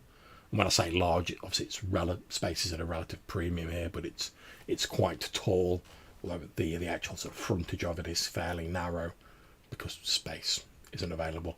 But it's been built upwards, and as you look at it, you see reflected in it some sort of echoes of many of the quite sort of Gothic churches that are built around Venice. The sort of tall archways reaching up towards heaven. And outside of it is a stone statue, sort of life-size, of a man with a neatly trimmed beard, a bald head. He has one arm across his chest like this, and gripped loosely in his hand, all of this is stone of course and marble, is a scroll, and then a couple of what look to be like draughtsman's like pens or pencils coming out from between his two fingers, and then this parchment sort of like rolling down the right hand side of his body, and he's standing there sort of very imperiously, just sort of looking out through his stone eyes, as though he's like surveying the rest of this cemetery island.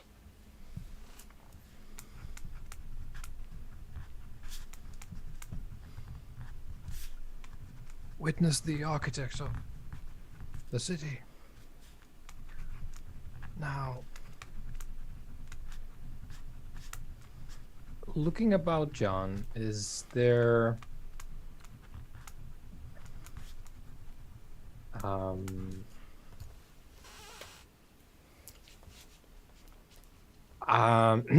it's a very general thing here that I'm about to say, but to make an estimation of everything going on in the scene here, as far as, is this somehow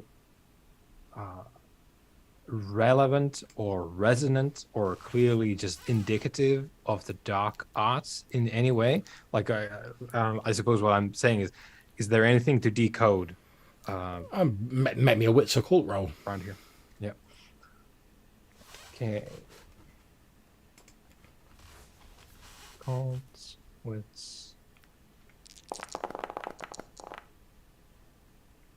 4. Four And I didn't successes. flip out. Indeed. Always a good thing. Okay. So at first you don't see much. However, as you move closer and you're looking at this statue, and you can see as you look past the statue that chiseled neatly into the stone door of the tomb, it says, "Here rests the great architect Andrea Palladio, father of the city."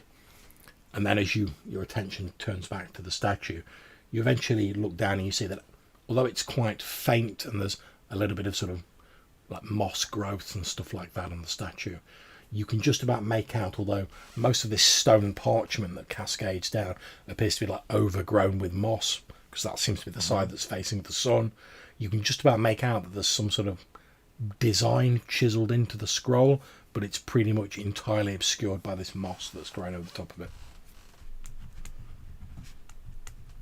I'll fetch a scalpel from my suitcase, my little Yeah, not a problem. briefcase rather, and sort of start scraping off some of the moss.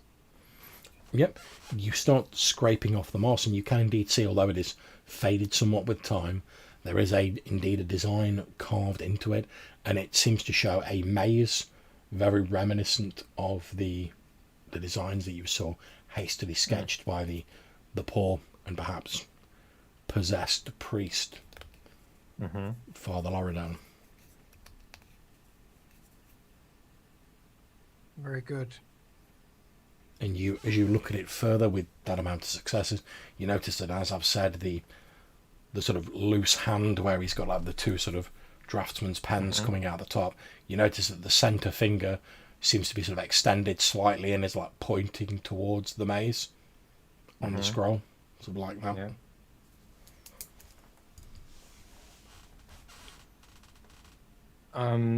The door situation.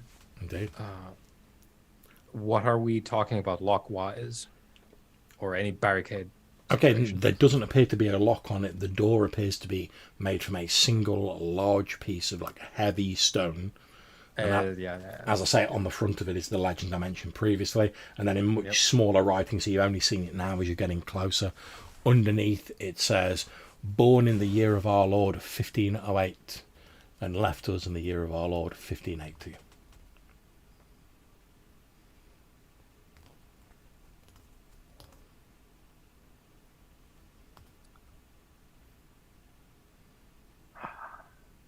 Well, Franco, what is your estimation?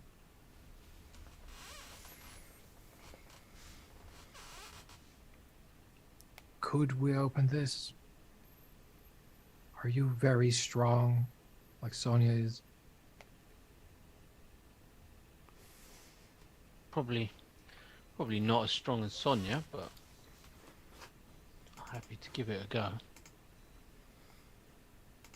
Unless there's a special technique to it. I wouldn't know. It's a huge lump of stone. I would presume rolling it might be preferable, but Okay, so I'm going to say if you want to get into it, it's going to be a strength athletics roll. Now, either of you can make that roll, and if the other is assisting, I'll say they give like an extra dice to their pool. So it's up to you guys who you want to make that roll. I mean, that's free for me. Yeah, I mean, like Aurelio's just presuming full on that like Franco's going to be more capable anyway, so he'll be by default he's going to assume that, oh yeah, I'm going to be the wingman on this. Okay, so if you make a strength athletics roll, you get a modifier of +1, and I'll tell you you need 2 successes to be able to like half this out of the way because it's a big old block of stone. Okay, I think that's right. Yep, not a problem. You sort of grunt a bit at first, and it takes a little bit to get it moving, but once you've sort of got it moving, its own weight helps you move it the rest of the way. And with a sort of a fairly loud sort of like creaking sound, you're able to sort of roll this stone slab to one side, and a waft of musty sort of decayed sort of still air wafts out at you. It's obvious that like no one's been in here for quite some time, and as you look into the small chamber beyond, you can see that although there's not that much dust in there because no one's been in here, the whole place has an air of having remained relatively undisturbed for many a year. And you can see that despite the visual grandeur of this sort of Gothic mausoleum, inside it is a fairly simple recreation of like the nave you might find in a church, you know, where there'd be the small sort of 3 steps leading up to like a font, only in this case the small sort of stepped plinth leads up to what appears to be the actual sort of stone sarcophagus or coffin of the great architect Palladio. And again, the stone sarcophagus, carved on the top of it, is another representation of Palladio himself. It's probably slightly idealized, but it shows him sort of lying with his arms crossed as though he's sleeping atop the sarcophagus. Okay. I will open my secret sight, John. And I will try to sense the unseen as we get the view in the tomb. Now, if I click this, yeah, that's doing the thing. So, let's see which one I'm doing. I'm not looking at or trying to knowingly find something that is actively hidden, so I'm doing the other thing.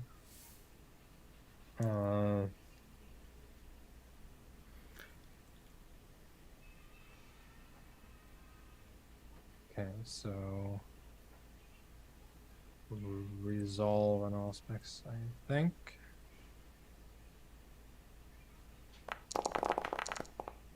So that's a that's an empty roll. Okay. At first, you don't see anything. However, as you peer sort of more closely at the mausoleum, eventually you start to ascertain and sort of determine something that only you can see. And there appears to be a small amount of light sort of bleeding out from under the cracks in the stone lid of the sarcophagus. Like there's a light inside and a little bit of it's like spilling out. Yeah. Franco, you can't see any of this, I'm afraid.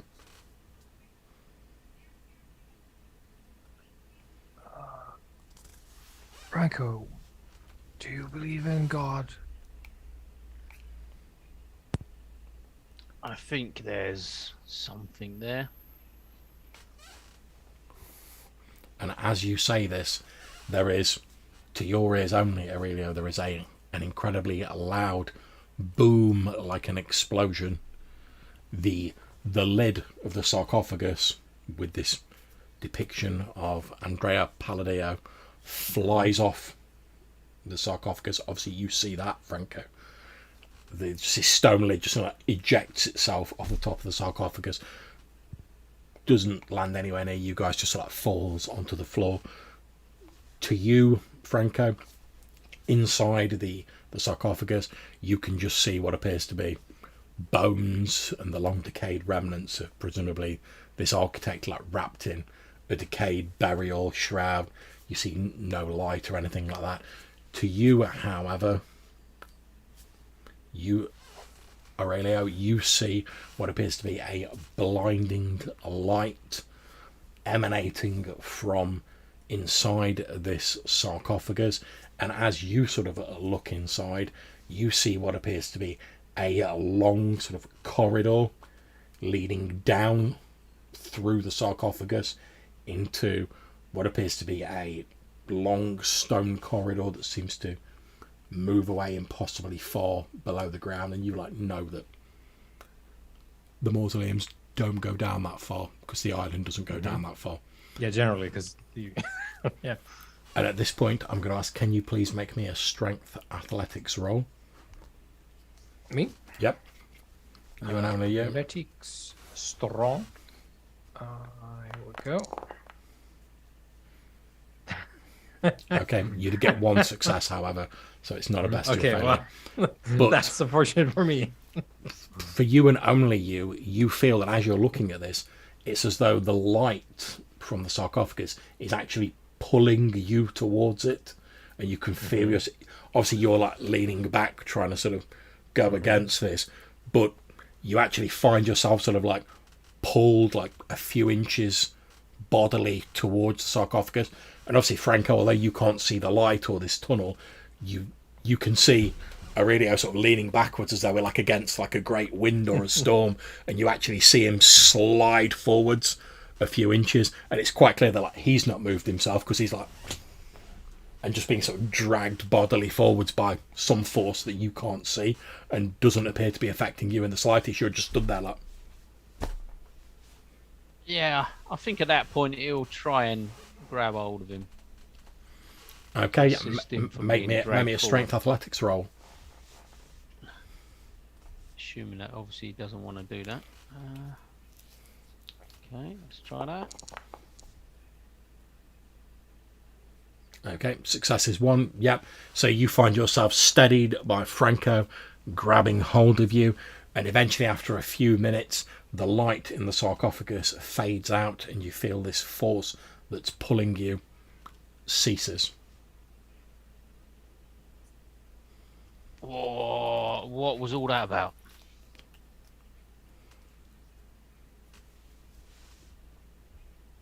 I couldn't see nothing. No, no, it is the sacred light.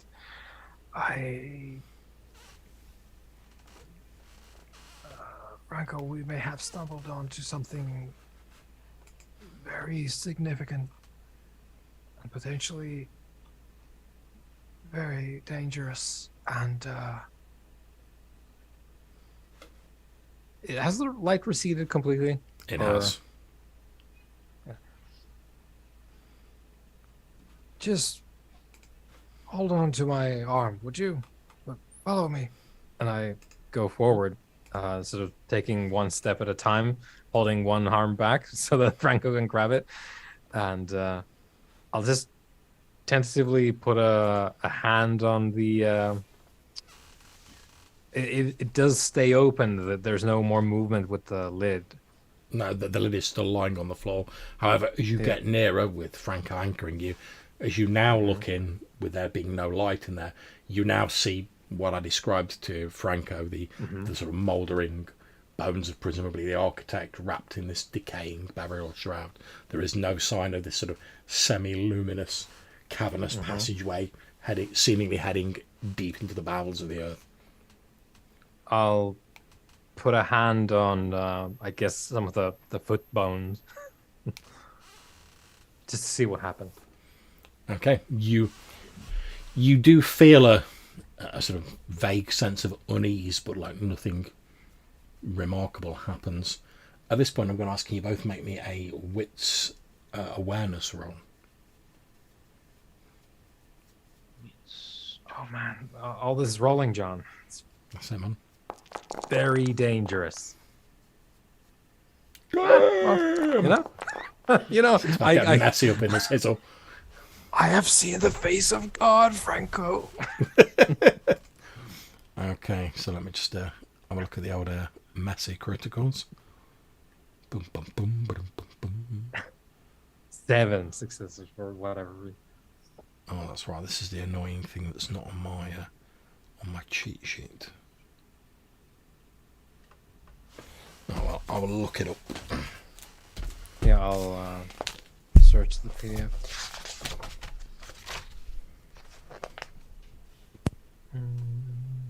207. Oh yeah, here we go. Yep. Okay, so messy criticals. So we're going to decide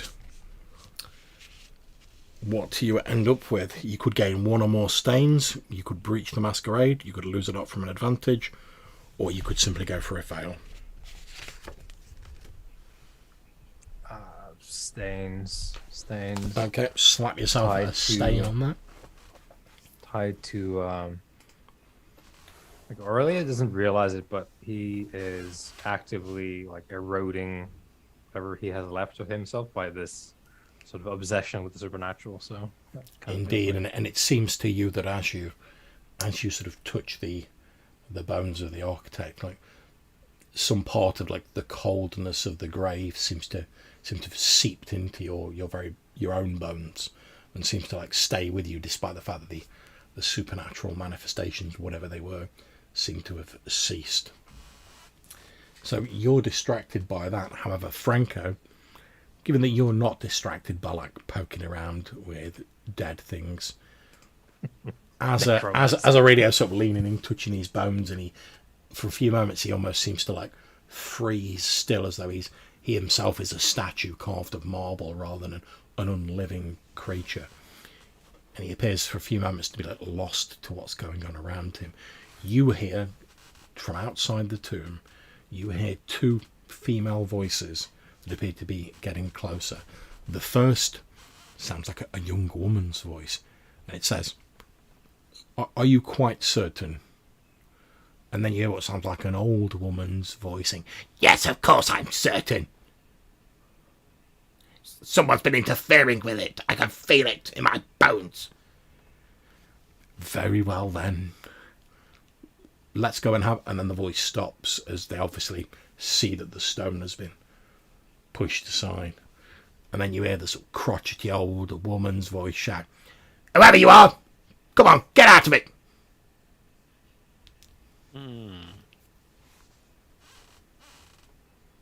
And as the old woman's voice is now shouting, and you've started to come out of your sort of reverie area, you recognise the old woman's voice as the voice you heard previously when you were in the the home of your poor boatman, and you were convincing him that his daughter had been taken bodily to heaven. I'll handle this. Sure. Yes, quite. And I'll, before I turn away though, because I presume they're going to wait for a bit if they're saying, come out. Unfortunately, you are incorrect in your assumption. Well, I guess this... because the old woman's like basically coming out. It waits for like a nanosecond, and then like pushes away in, and the two of you both see this sort of hunched over old woman wearing what looks for all the world like a tattered burial shroud, and over her face she's wearing a mask of polished obsidian that is carved to resemble like the stereotypical sort of crone or witch, sort of pointed chin, hooked nose, furrowed brows, but it's all of polished black obsidian, and you can see these dark eyes glittering behind it as this sort of shrouded figure like stumps its way in and sort of looks around and obviously sees the two of you. It's not a very big room. Before the old woman has had a chance to say anything, you see sort of over her hunched shoulders as she walks in, like, you see a fairly beautiful young woman, looks to be in her late 20s, early 30s, long blonde hair, wearing a flowing white dress, quite a serene expression on her face, walks in after her. She looks a little bit exasperated as she's obviously like following after this old granny. Walks in afterwards, but then her eyebrows raise in surprise when she sees the two of you in there, and that's them. You have a chance to respond. They're not immediately like launching into attack you or anything. They've just sort of walked in and been like, "Ow!" I reach into... Well, I suppose that's going to be in my little briefcase as well. I produce my mask and I slide it on my face. So said mask is... The style is in that sort of like beatific sort of statue, idealized death mask of allegedly my sire, who was lost to one of the historic purges when folks were killing the Harbingers and the Cappadocians. And it is sort of white marble streaked with gold. And I put the mask on to, we're all showing our club cards, right? Yeah. So, and I give a bow.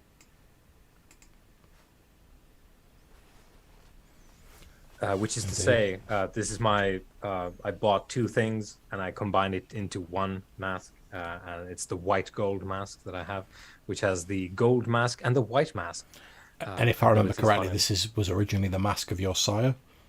Yeah, this is the death mask modeled on my sire, who yet lives. Yep. But it's the grand deception.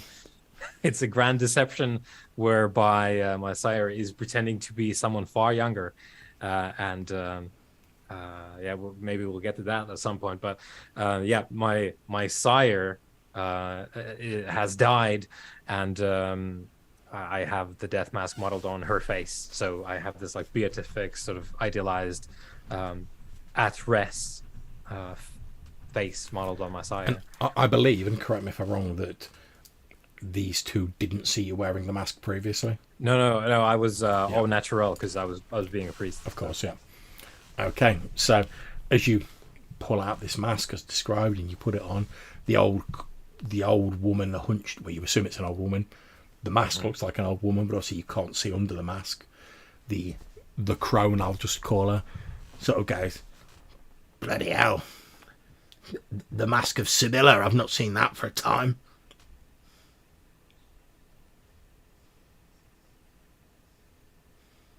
I try not to make a big deal out of it. It is, after all, pride goes before the fall. Well, you're not wrong there. And she seems like she's about to say something else when she's interrupted by an excited squeal from behind them, and what appears to be a 14-year-old girl with long dark hair comes running into the tomb.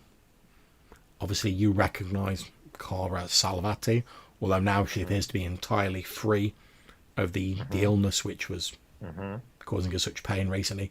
She runs straight over to Aurelio, despite the mask, throws her arms around him. He says, "Oh, Father, it is you. I didn't think I'd ever see you again." No, I think it's rather the other way around. We might be seeing a lot more now. For good or ill. I see you are recovered. Yes. The two ladies, 𝐝𝐞𝐬𝐿 and Atropos, at which is 𝐝𝐿𝐝𝐿, the blonde woman, bows, and then when she says Atropos, the old woman's like, yeah. So, yes, they've cured me of the disease that threatened me, and although it pains me greatly that I cannot see my father, they have allowed me to look in on him and see that he is indeed thriving. And the last time I looked at him, he seemed to have renewed his faith and was more devout than I have ever seen him. And from what the ladies tell me, I believe I have you to thank for that, Father. Your father is a man of many sufferings, and I pray that he is rewarded and given what he is due in due time. And from the looks of it, his spirit is as strong as ever. I'm sure that you can be as proud of him as he no doubt is of you. But tell me, you are now 𝐶𝐞𝐬𝐿. Is that not the one? Yes, that's right. With the needle? Yes, the way she sort of looks to the other two, and the blonde woman nods and gives her like a go ahead sort of gesture. And she said, yes, the way the ladies have explained it to me, they've always been a group of three based on the fates from the old tales. They have 𝐶𝐞𝐬𝐿 is the youngest, who is beginnings. They have 𝐼𝐿𝐼𝐿, who is the middle and continuance, and then they have Atropos, and she gestures at the older woman, who is the endings. And that, from what they tell me, they were once three, and they lost their youngest member, unfortunately, quite some time ago, and they were looking for a replacement, and someone who would, from what they explained to me, someone who was young and full of the fires of youth, but had also been acquainted with the prospect of an early death, which obviously you saw how ill I was when last you saw me. They deemed that I was amply qualified, and they've been showing me such amazing and terrible things. It hardly seems like it's only been a couple of nights since they took me. I've seen more in the last couple of nights than I ever saw in all my years previous, and some of it was wonderful, and some of it was terrible and fearful. But I would not change it for anything. After all, what were my options? To linger on for a few weeks painfully and watch as my body failed me, and my father was unable to do anything, and he slowly withered away himself for fear and grief. Whereas now I'm made whole again, and a whole new world is open in front of me, and my father has rediscovered his faith, and he believes I've gone to a better place, which in a certain sense he is right. but at least he is comforted and he can move on with his life. And well, I could not have asked for more, really.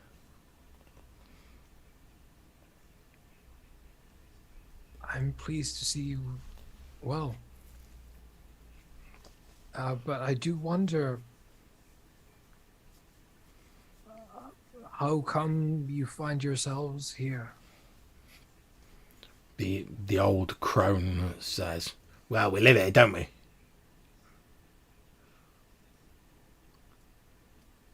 That would be a reason, would it not?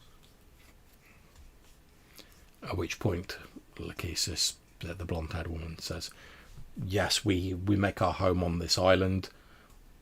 As I'm sure you can imagine, given what this island is, to those skilled in the arts, but who are perhaps less encumbered by morality, this place is an obvious one for them to find raw materials and cause other mischief.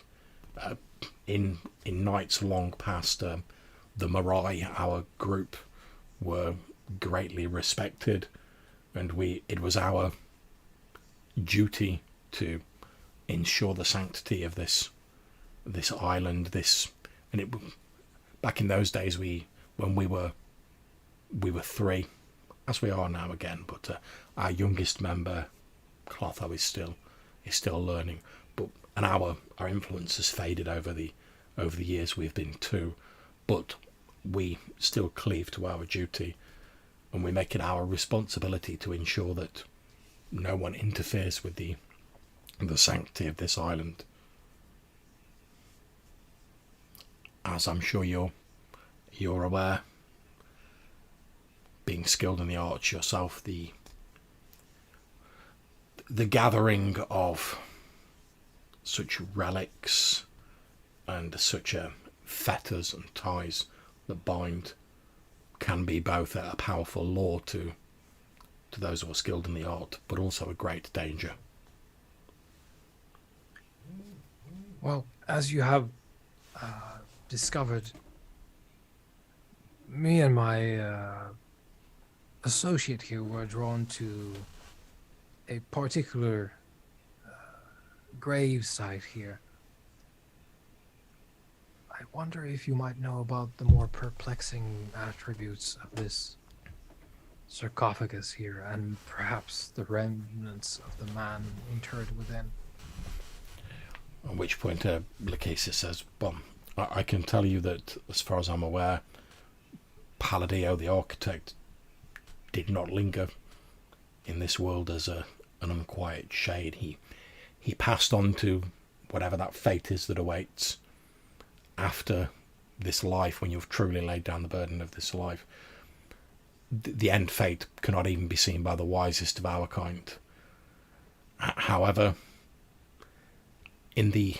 from my understanding, in the days of the Great Plague, the amount of death that had occurred in the city, the dead were piled high in the streets. They filled the waterways and clogged them with decaying bodies. Disease was everywhere. Death seemed to stalk the street like an actual presence. And I'm sure you can imagine how that affected the barrier in Venice. It was reduced to almost nothing. The spirits, some of them twisted by pain, by loss, by disease, by anger, were able to influence this world almost as easily as if they were still alive. The barrier between the world of the living and the dead was shredded. In places it was reduced to almost nothing.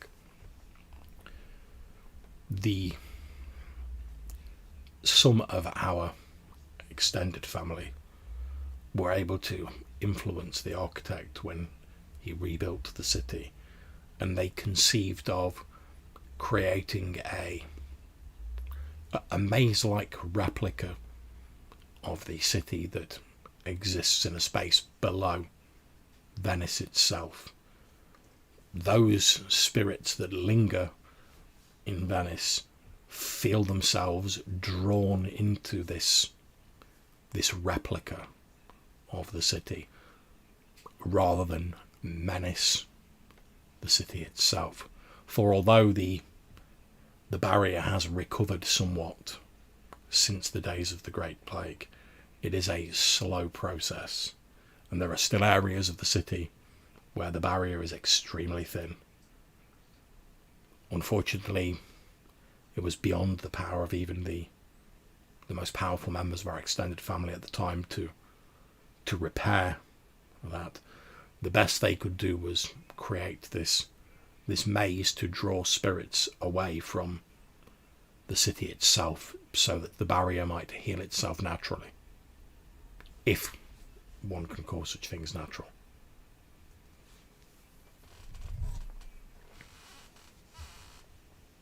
It's a trap for the soul to sequester it away. I suppose you could call it that. There are those spirits who, by various measures or particular strengths or drives, can resist the pull of the Undercity for an amount of time.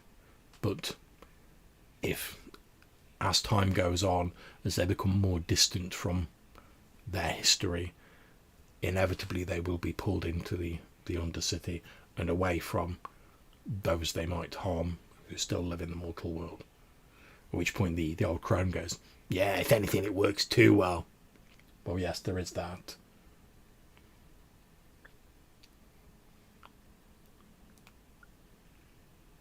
Are we speaking of another Shadowlands? Or is this a thing under the water somewhere? It's not fully in the Shadowlands, but it exists in another space. I suppose the nearest analogy I can give, says Lachesis, is it's sort of like a waiting room where the souls of the dead can wait until they eventually pass on to whatever exists afterwards. But the waiting room has been fashioned after the likeness of Venice in an attempt to provide them with some familiar surroundings. Yeah, keep the soul pacified. Indeed.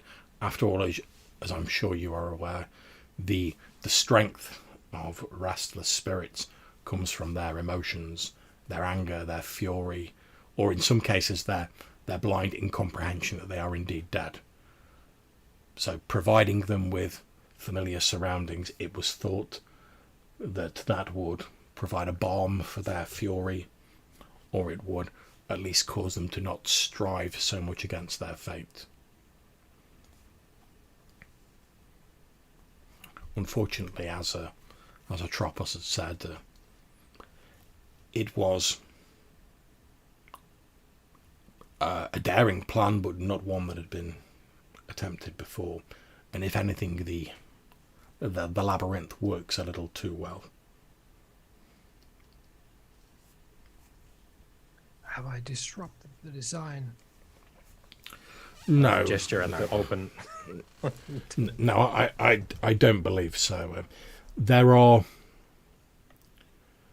places in Venice that are close enough to the waiting room, let's call it, or the labyrinth if you prefer, where if one has the correct skills and knowledge, one could theoretically, physically walk into the labyrinth.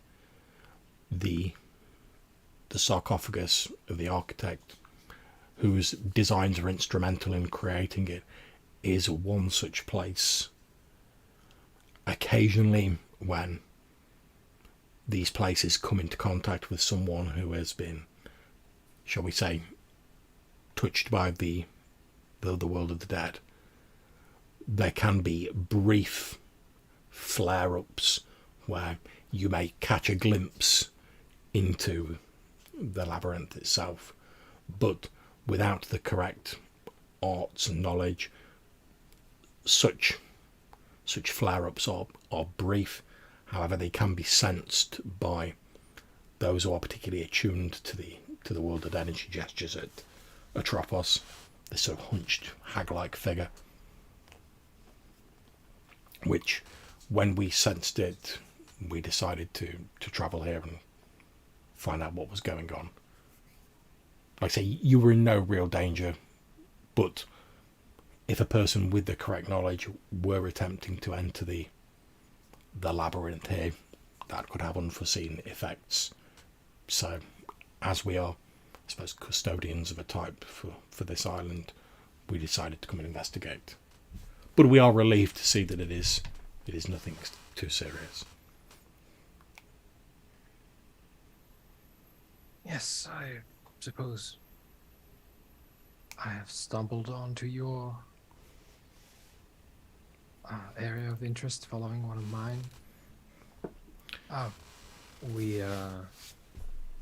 We do apologize, and please meet my associate Franco. He is a reclusive type, very, very odd to our kind, no doubt. At which point the crone sort of looks over in your direction. Franco goes, "All right, fella." Yeah, I'll give her a puzzled look. It is very clear in my mind that Franco must be rather puzzled by what we are discussing at the moment, as he is not in the family yet. He is like unto a distant cousin. He is to be welcome, and At which point the crone says, "Well, you get an argument from me? Handsome looking fella like that." yes, And she gives you like quite a lewd sort of like, you think it's a wink, but like you can't really tell because it's under this like obsidian mask. But you definitely see one of her eyes like go. It's definitely something that's never happened to me since. Look at this guy. Check him out. She says, "Yes." Well, at which point Lachesis, the blonde woman, says, "Well, don't worry about entering the island. Although we make our home here and we are custodians of it, it was long ago established when we were set as guardians over this island that anyone is free to travel here. It is an island of the dead and for remembering the dead. Anyone, human, kindred, whatever, is free to come here, and as long as they are not attempting to interfere with the rest of the people who sleep here, we do not seek to bar their way, nor anything like that. We are only here to prevent disturbances, and I don't mean the accidental disturbance that you made. That was an easy mistake to make. Anyone with the art could have triggered that, and there is no harm done. We will replace the sarcophagus lid. It is an easy mistake to make for one who is as young as yourself, but there is no harm done. Like I say, we're mainly here to make sure that those who are skilled in the art do not seek to take advantage of the rich raw materials that are interred within this island.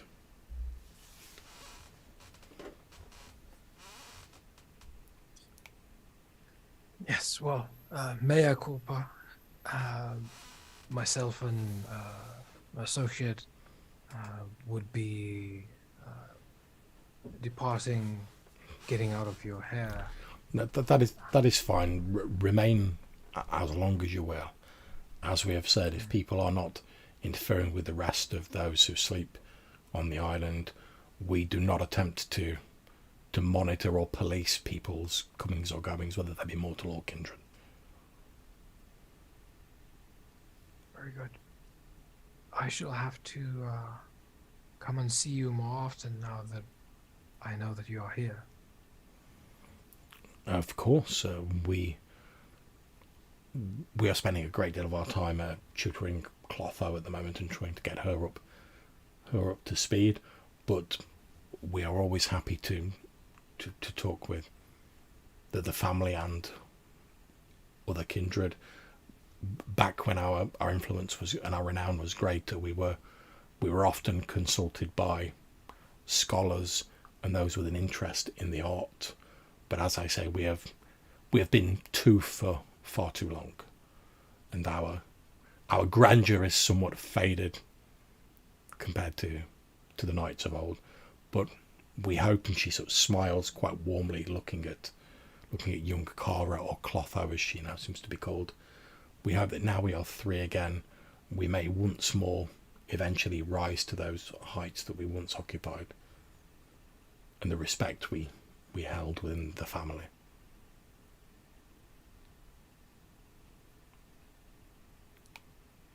I take my mask off, put it back in the briefcase, and say, will we be seeing you at the gathering? Yes, we have been invited, and we intend to present Clotho to the rest of the family.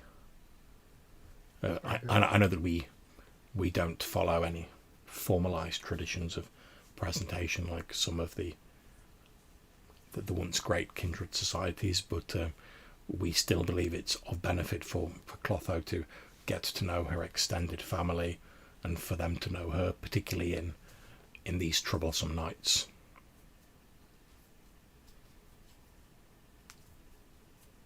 We shall look forward to meeting you again then. At which point the crone says, "Oh, we shall. I take it your handsome friend's coming along to the family meeting then?" He is, but he is to be unmolested during the duration of the gathering. As he is unmolested. He's young enough to be my grandson, but my great grandson. He is not of the blood, but it was given for us to understand that the extended family is welcome, and yes, that's right. As such, he should be given a moderately warm welcome. Which, when the crone sort of suddenly turning a little bit more serious, says, "Well, yes, and obviously I'm quite happy for your young friend to come along, as you said. Extended coterie mates are, of course, welcome. I presume you've got an invite, the same as we did. But I should tell you, I apologise if I'm being presumptuous, young man, but I'm assuming you're one of the children of Nosferatu." You would be correct. Well, I would just say to you, be a little bit on your guard at the gathering. I'm sure that none of the family would attempt to, having invited you, would attempt anything untoward. However, when a certain section of our family, let's say, held sway over this city, let us say that your clan did not always receive a very warm welcome in Venice. There, and she sort of leans in a bit sort of conspiratorially, and her voice lowers a little bit. In fact, back when I was much younger, before many sad things happened, but I won't go into that. Back in my younger days, there used to be a great, I suppose, gathering, you could say, of your clan who lived in this city. Many of them lived in the old flooded basements and canalways that run below the city. However, at a certain point, those who were in charge of our family at the time, when our clan went by the name of Giovanni, and she, you see her face sort of twist up a bit underneath the mask. at one point in time, they decided that if you weren't of their family, you had no place in Venice. I know that my branch of the clan and many others were either forced to flee or hide. And from what I believe, many of your clan who were here either went to ground and disappeared beneath the waters or were slain.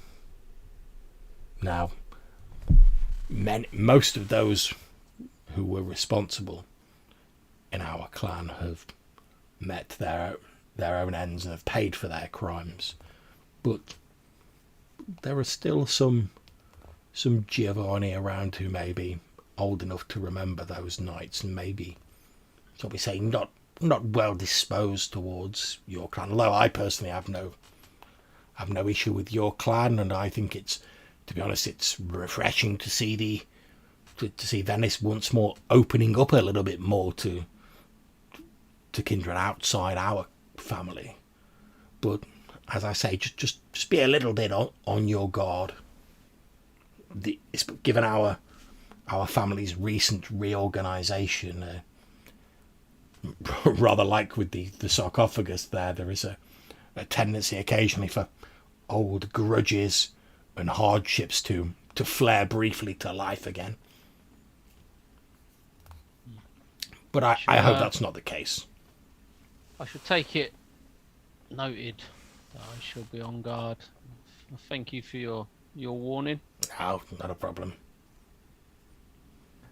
To be absolutely clear, though, Franco,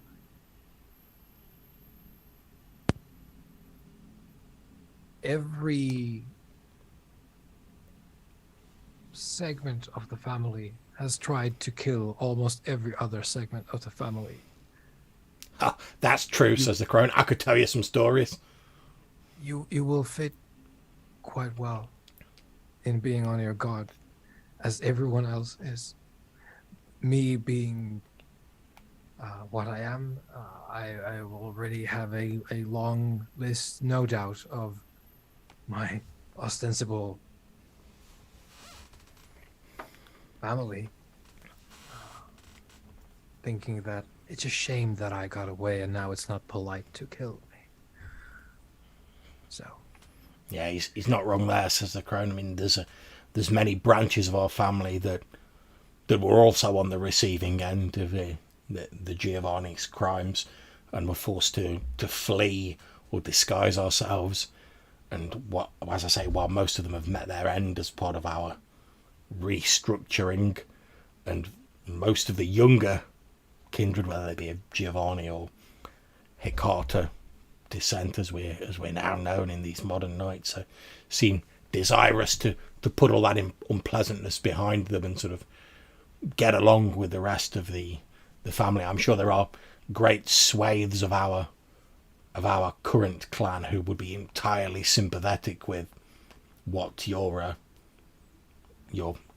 ancestral clan members, let's call them, went through, because we experienced it ourselves. I was forced to spend a great deal of time in a place, and I don't mean this with insult, in a place that you could barely imagine, hiding from my own family for fear that I be wiped out.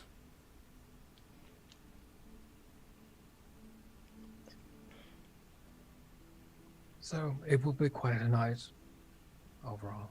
But I am sorry, we must really be going. Oh, of course, I understand.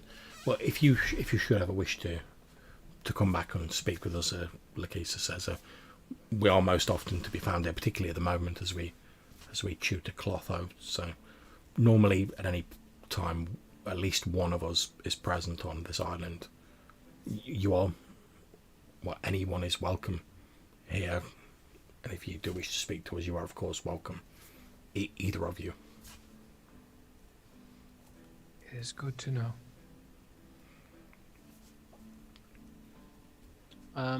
If we're leaving at that point, then as we walk out, I was gonna say, so what was that was dragging you across the room? It is. Oh, I was asking if you believe in God. The next question might have been, do you believe in supernatural power other than God? It's all the same depending on who you ask. This was someone evoking something. It's the mechanism that they were discussing. It's a pressure valve, if you excuse my poor wording, for the immense death that occurred originally during the plague. It's a sewer for bothersome deceased folk.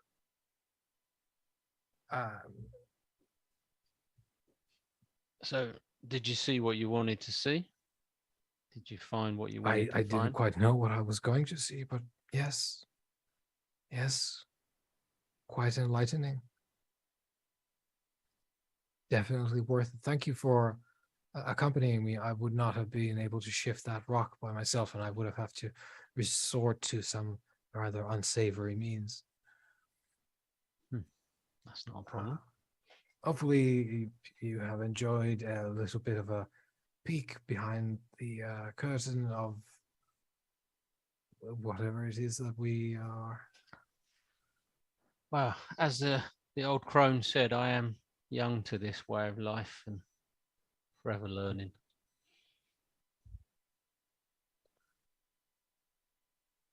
Yes, well,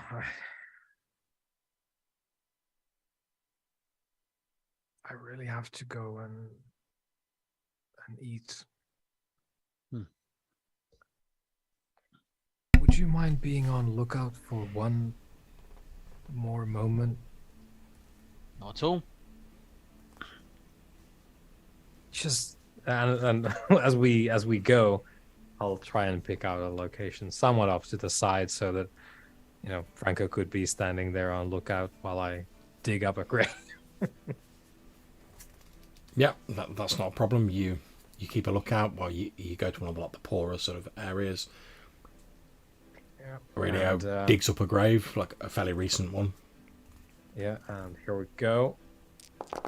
Corpse blood hunt. Hey, we don't freak out. Frankie doesn't have to witness that. Okay, how much are So you taking? yeah, I am taking 2. Okay, yep. So as we said previously, obviously it's already dead, so you're not going to kill the person, but because you've only taken 2, you've not damaged the corpse in any way that's obvious that it's been fed on by a vampire, and you replace it back in the grave and sort of push the soil back over it, and as the cold sort of dead blood settles in what remains of your stomach, you feel the gnawing edge of your hunger slowly start to recede. And I come back up, brushing my hands. I wipe out congealed bit of gore from my lip. thank you, Franco. You have been invaluable tonight. Certainly an eye opener.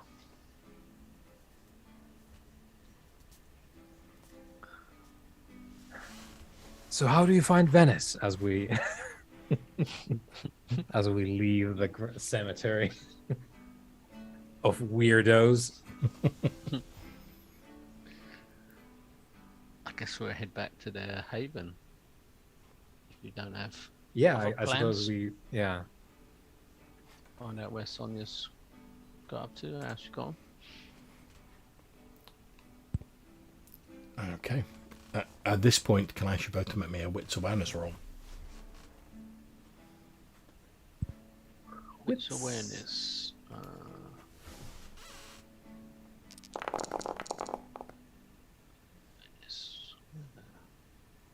keep doing this the wrong way around.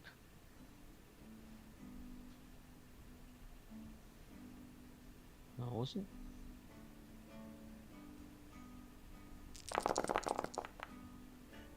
Well then. That's fine. 5 successes, surprisingly, is not a bestial failure. Okay, so as you're both walking and you're heading back towards the boat, and Aurelia saying, so, how are you finding Venice? You're making general chit-chat. You both become aware that a shadowy figure, seemingly a guy wearing sort of fairly like standard sort of poor man's like clothing, has tried, and I say tried being the operative word because you've both sort of clocked him, has tried to stealthily like come out from behind one of these gravestones, and is basically like coming up behind you. You can see he's like lifting what looks to be like a shovel, and he appears to be like coming up, trying to sneak up behind Aurelio, and he's like with this spade. But you've both clocked. He's trying to be stealthy, but you've both clocked him. Obviously, with your mad amount of successes, like he's not yet realised that you've seen him. So it's down to, but you guys have basically got the drop on him. So it's up to you guys how you want to play this. I want to say Franco's, because Franco's clearly got the drop on this guy. I want to say, like, Franco, if you've got something you want to do, you go ahead, because you're quick on the draw. We're still in the graveyard. Yep. Did you say? Yeah. And obviously it's quiet elsewhere. No one else about. I assume. Yep. You were deliberately in like an isolated, poor area of the graveyard, so Aurelio could feed without drawing attention. Yep. So yeah, you look around. You have a quick look around, just but obviously subtly, so you're like not giving the game away, and you can see there's nobody about. Which is probably why you've clocked this guy so easily. Yeah, all we've made out is it's a man with a shovel. That's he's got like a, the sort of like flat cap sort of style hats with the big brim. He's got one of them on. He's wearing like your normal sort of like rough hewn like shirt and working man's trousers, but like cheap shoes. Which you see all this with your like mad amount of successes, and he's carrying like a big heavy old like metal spade like you might use to dig graves, and he's lifting it and like trying to creep up behind you, obviously intent on like tonking Aurelio around the back of the head with it. But you guys have clocked him coming. Probably you've seen him coming from like a mile off. Aurelio spotted him as he's got a bit closer, but you've both got ample time to like react to this. Yeah, I want to pick a good spot where particularly well covered, shaded, to not give away sort of main features of my face, etc., and just spin round and just confront him. But like I say, in a vantage point where I can clearly see him, but he's got not as good a sight as me. Okay, yeah, you turn round, you can now see him more clearly. One thing that strikes you as odd is he appears to have like a strip of cloth over his eyes, and as you turn round, he swings the spade at the back of Aurelio's head. You can easily dodge should you wish, Aurelio, because you know it's coming, and he's not like doing it with the superhuman quickness or anything. He's just literally like swinging it, expecting you not to have seen him.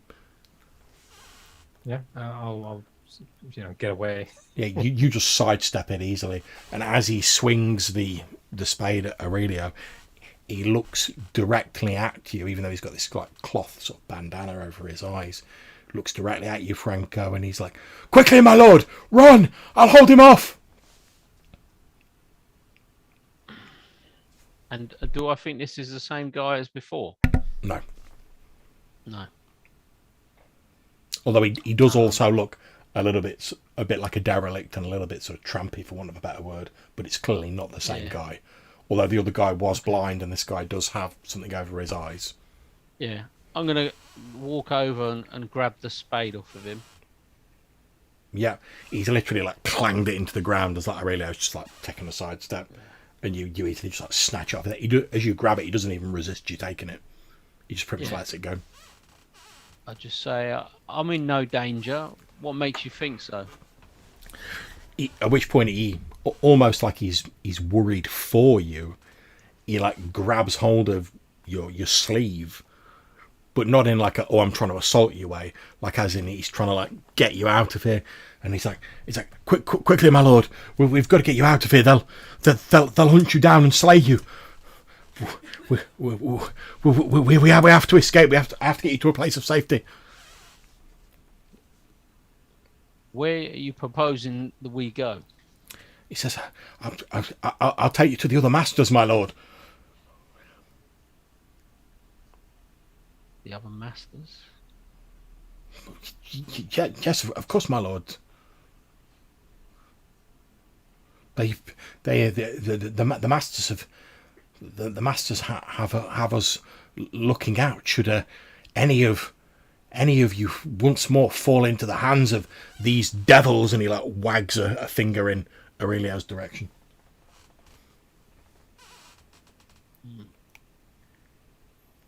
Why'd you call me my lord and not by my normal name? It is my lord. It is not for a lovely servant like myself to speak with undue familiarity to such a great lord as yourself.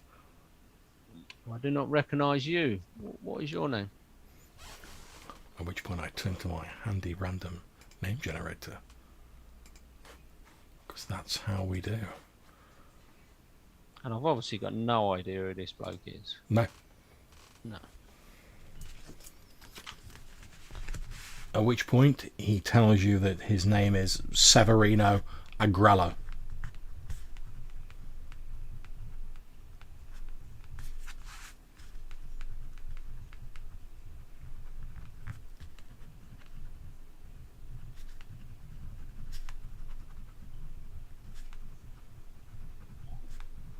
So yes, my lord, it has been the honour of my family to serve great lords such as yourself for many years.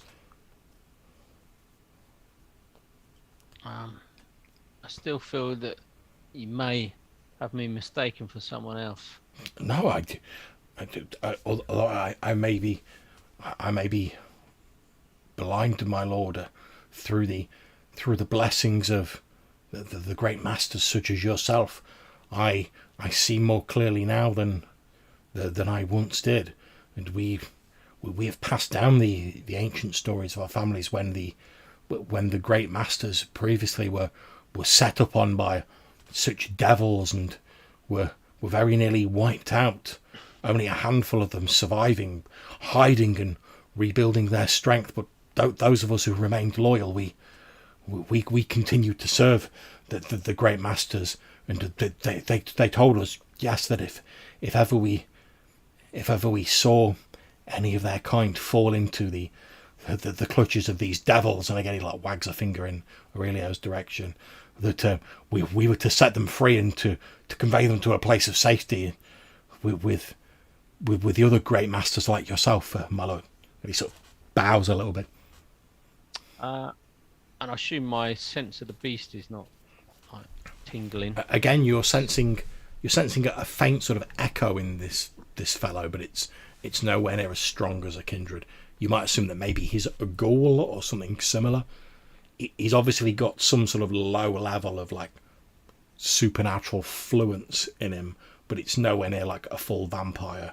Like you say, he might be a slightly empowered ghoul servant of another vampire or something similar. Well, maybe we should go to this place you talk of and see if we can get to the bottom of this. He's still sort of like gently like tugging at your sleeve, but obviously like, he's not got the strength to like make you go anywhere you don't want to go. But he's like, yes, my lord, quickly, I must get you to a place of safety. I must take you to the others. We must escape before this devil. And again, he sort of waves his hand in Aurelio's direction, turns his dark magics upon you and seeks to slay you, my lord. And he's like, so I'll start to go with him, but I'll give the signal, like sort of follow. I'll put my hand behind the guy's back and sort of, follow me, please. Okay, not a problem. So you're sort of being led away by this strange sort of blind vagabond who sort of like seems very deferential to you, like always referring to you as my lord. And Aurelio, presumably you're sort of following at a distance.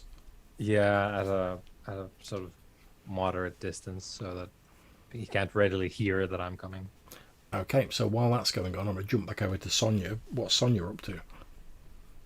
I'm just going back to the haven. Okay, In no the problem. shower, I've just beaten somebody to death, and beating somebody else for blood. So No problems. You've been back to the Haven. You've showered. Obviously, all this is this stuff's taken some time. After a while, like the other two haven't come back to the Haven. okay, I shall give Franco a call because Aurelio's useless at answering the little box. Yeah. Okay, Absolutely. so it's probably not strictly accurate for timelines, but as you're being sort of led away by this guy, Franco, your mobile phone starts going. If you look at it, you'll see it's one of the numbers that Sonia uses. Yeah. Yeah, I'll answer it. Okay, so Franco answers the phone. Now, bear in mind, as you're having this conversation on the phone, in the background, Sonia, you'll be able to hear this like slightly panicked voice going, "Quickly, my lord, we must make haste. I must get you away from this devil to a place of safety." So as you're having this conversation, you'll be hearing that in the background, or variations of that. Okay, so And I'll make sure that Sonia can hear that as well. Yep. Okay, I'm so sort of trying to hold it away so it's... Oh, he's found you again. Yes, I shall not be too long. I'll be heading home soon. Okay, where's Aurelio? I finished our business for this evening. Maybe you can, and I'll try and get Aurelio's attention that I'm on the phone, so he like wakes up and thinks, "Hang on." that's not difficult to do because Aurelio's like very obviously following you and trying to keep an eye on you. Yeah. So he'll see you on the phone and probably be able to hear Yeah. what you're saying. So obviously the conversation is to sort of, not alert this guy too much. Do I need to come and get you? Maybe you should give one of the others a ring, and All right. I'll see you home later. Speak in a minute. And I'll sort of hang up. I'll phone Aurelio. Yeah. So, because there's a setup, the connection is established as he fishes it out of the. There you go. Maybe you finally cracked the secret to getting Aurelio on the phone. You just have to have somebody else say, like, "Aurelio, someone is about to phone you. Look at Get your on the phone now." Yep. So yeah. I'll get it. Aurelio, are you in trouble?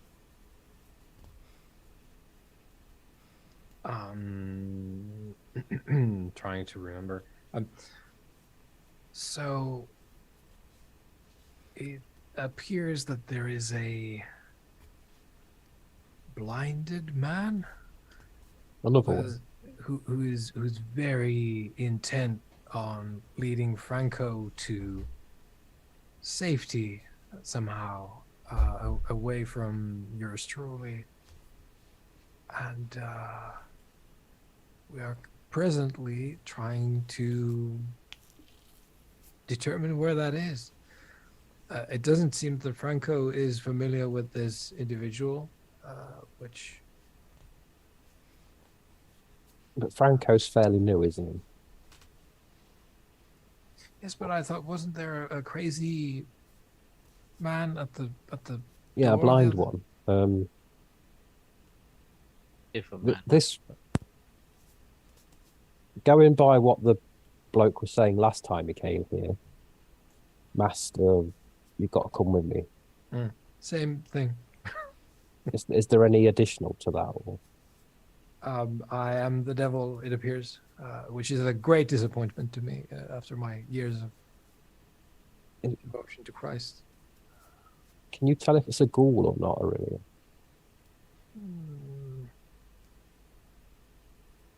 Would explain the sudden It can burst of speed. It can distinguish Franco and myself, so I would guess with a blindfold, no less. I would guess that is more than a just good guess from a... Maybe it's just the Nosferatu trying to protect the Nosferatu. It truly seems that this man is unhinged in some way. Okay, but what I'm saying here, Aurelio, is maybe you shouldn't get too involved. I don't think you can fight a nest full of Nosferatu. Oh, heavens, no. No, I am not a violent man. You know, follow as long as you feel comfortable, and then I'll start heading in your general direction. Very good. And I'll just, point out where we're seemingly headed, like the general direction. And I'm going to Absolutely fine. text Franco saying, "Is this your family?" I'll just reply, I don't know who this is. I've got no idea who this is. Maybe you should ask and make it clear that you want to know if this is your blood. Well, once we seem to be leading And somewhere. I'm going to text blood in big capital letters with about 5 exclamation marks after it. Nice. Where is he leading us? He appears to be leading you back to the shores of the island of Saint-Michel, and as you sort of get nearer the edge of this man-made island, you can see there is a small one of these sort of like water taxis, these like barges parked there, although this appears to be like a more sort of traditional, like old school, like riverboat, rather than the sort of more modern sort of touristy style ones, and he appears to be sort of like pulling you towards that. I don't know if have we covered this before. Is there like districts that are more Nosferatu? There's no sort of like Nosferatu district, effectively, no. Yeah, there's no different clans.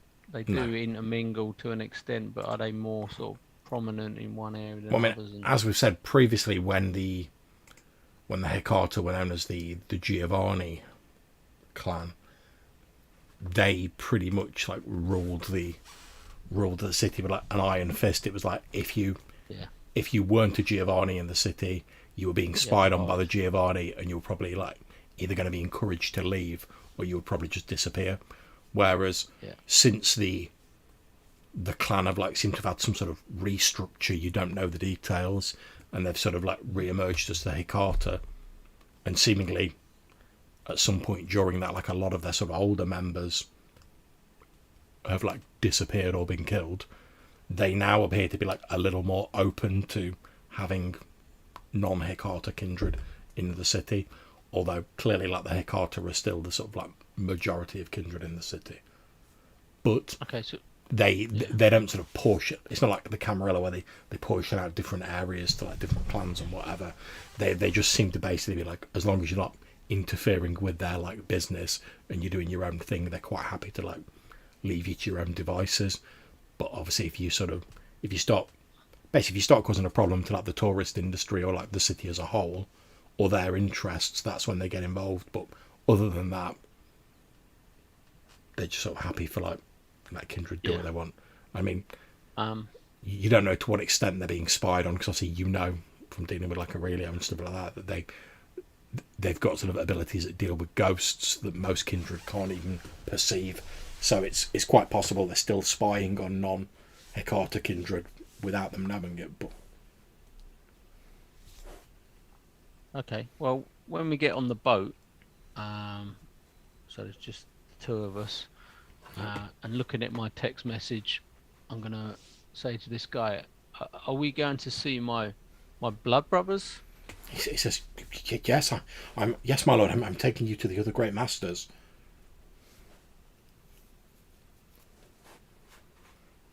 And where is it we're going? He starts poling the boat across the waters, and he appears to be heading towards Arsenale, which is it used to be like a big industrial sort of complex, and since about 1980s there's been like a few there's like some architectural exhibitions there.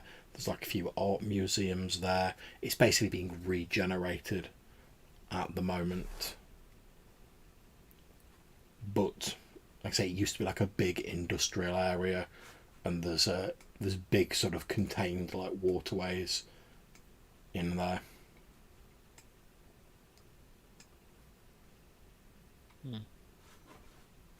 And like I say, he's basically sort of clicked on the wrong thing as I always do. yeah, he's basically sort of like poling the boat in this direction. Okay. And why have you only come to find me now? He It's says been quite some time. he says, "Oh, it is not my place to question the will of the great masters, my lord.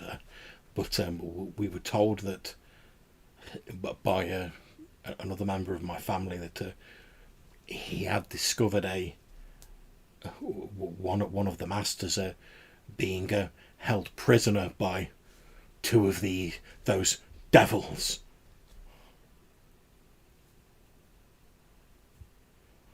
Another member of our family did come and attempt to free you from the stronghold of the devils, but he was unable to do so. The rest of us have been on the lookout for an opportunity to free you from their grasp, my lord. Begging your pardon. I'm sure I'm not in as much danger as you think. By this point in time, you've got to basically what is like a large sort of artificial sort of sandbank, although it's actually made of concrete, but it's there to sort of block the extremes of sort of tidal pressure from sort of hitting 𝐸𝐸, and your new friend, for want of a better term, slowly starts sort of slowing the boat down as you approach this artificial sandbank. Now, obviously, Aurelio, you've seen them get into this boat and start heading away. Now, obviously, that's a bit of an issue for you, sort of following at a distance. What are you doing as they sort of get in this boat and they start heading across the waters, obviously in the direction of 𝐸𝐸?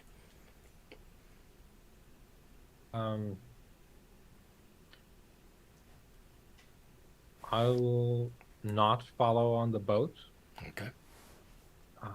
Is there a location where I could sequester myself for like 15 minutes?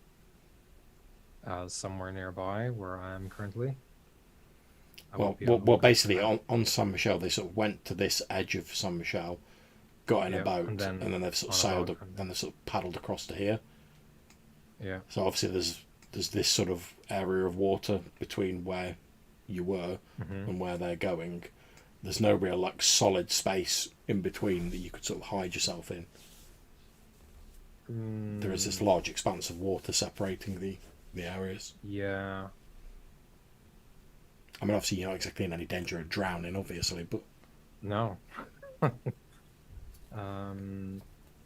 So this is land. it's basically, yeah, it's like a large artificial concrete like sandbank to stop the extremes of like tidal force during high water. And they're going around it because they're going to 𝐸𝐸. Well, they actually seem to have just gone. They actually seem to be coming to a stop near this artificial sandbank. Right.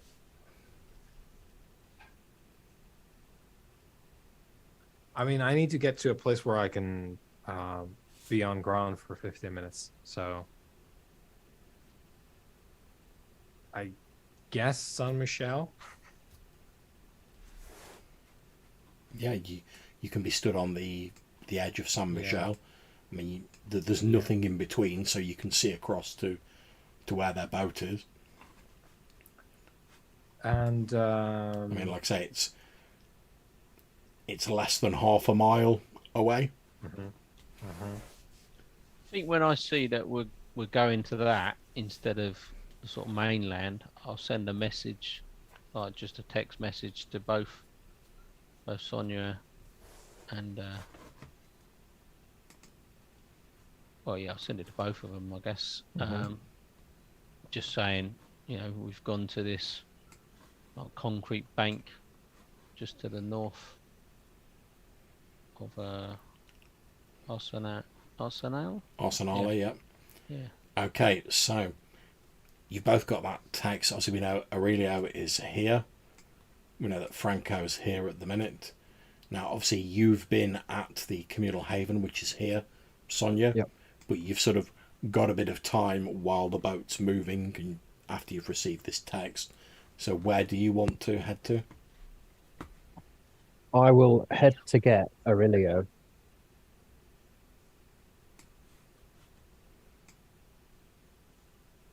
All right. Well, yeah. If we organize that, then that's fine. Okay, so you presume, are you like hiring a boat or? I will phone my contact and call in a favour. Yeah, not a problem. You meet up with a somewhat less than reputable person who's able to like provide you with a boat, and basically tells you to sort of leave it near 𝐝𝐞𝐬𝐿𝐿𝐿𝐿, sort of about here.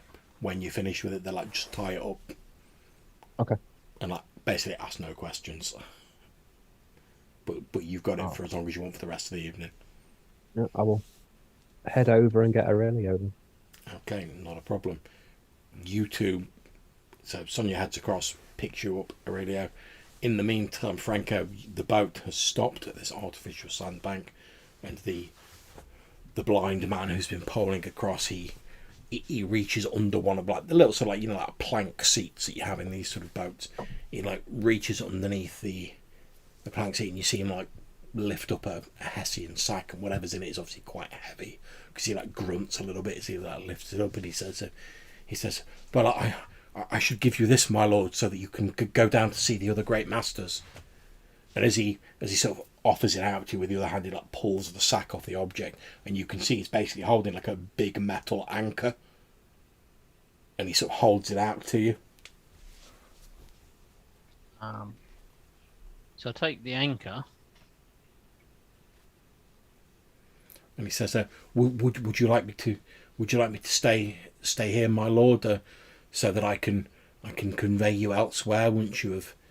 And he sort of gestures at the water. Once you've finished with meeting the other great masters.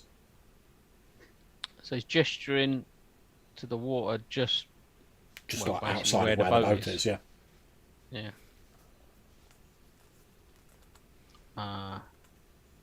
Do you ever join us? Oh, alas, no, my lord. It's not for a humble servant like myself to enter the abode of the great masters. Well, maybe you should get out of sight and come back for me in a little while. Yes, very good, my lord. How long would you like me to wait before I return? Give it an hour. As you wish, my lord. And he basically starts sort of poling off the boat back towards Costello, it looks like.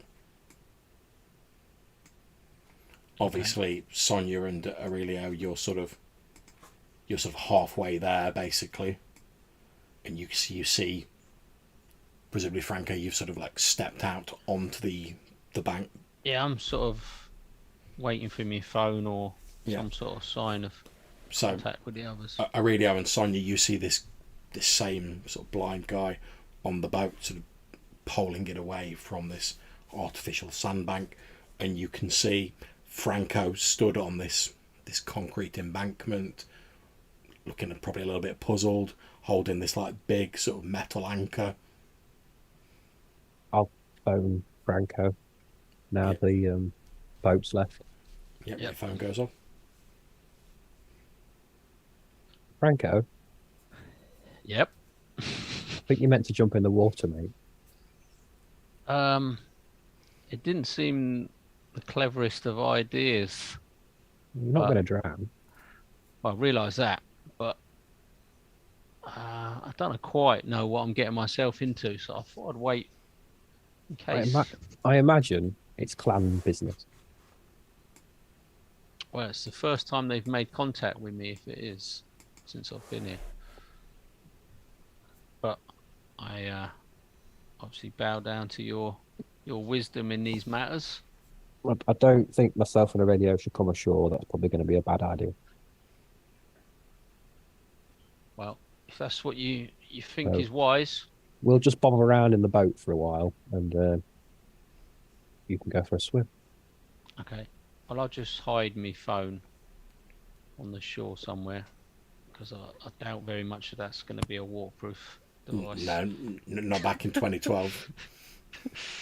Sony Xperia. And I didn't bring my little waterproof pouch, so yeah, I'll just put it out somewhere, Okay. and I'll grab hold of this anchor, and I'll sort of step in where this guy gestured, or walk in. I guess it's shallow to start with, is it, or is it a sort of instant drop? It starts shallow, but then like when you get to the edge of the embankment, it drops off pretty suddenly. Yeah. Well, I'll just go Okay. to roughly where he was gesturing. So Franco, holding this metal anchor, takes a few steps into the water, sort of heading down the shallow incline of this artificial concrete embankment. He slowly sort of moves, the water goes up to his knees, and then as he steps off the edge of the embankment, weighed down by the anchor, he suddenly just like drops down into the water with a splash, and obviously no bubbles, and disappears below the turbulent dark surface of the water, and is lost to your sight. And that is where we're going to end the session for this evening. Excellent. Thank you very much for playing, guys. I hope that was okay for you all. Yeah, good mate. And obviously we will pick up next session, which I believe is in a couple of weeks, and we will carry on from where we've left off, with Franco travelling down underwater to see these great masters that we spoke about. Obviously, thank you to my wonderful players and to anyone who watches this now or in the future. Obviously, we'll talk about XP, and we can chat a bit about what you want to do next time. But again, just thanks to my wonderful players, and we're going to end the stream now. So hopefully we'll catch you for the next.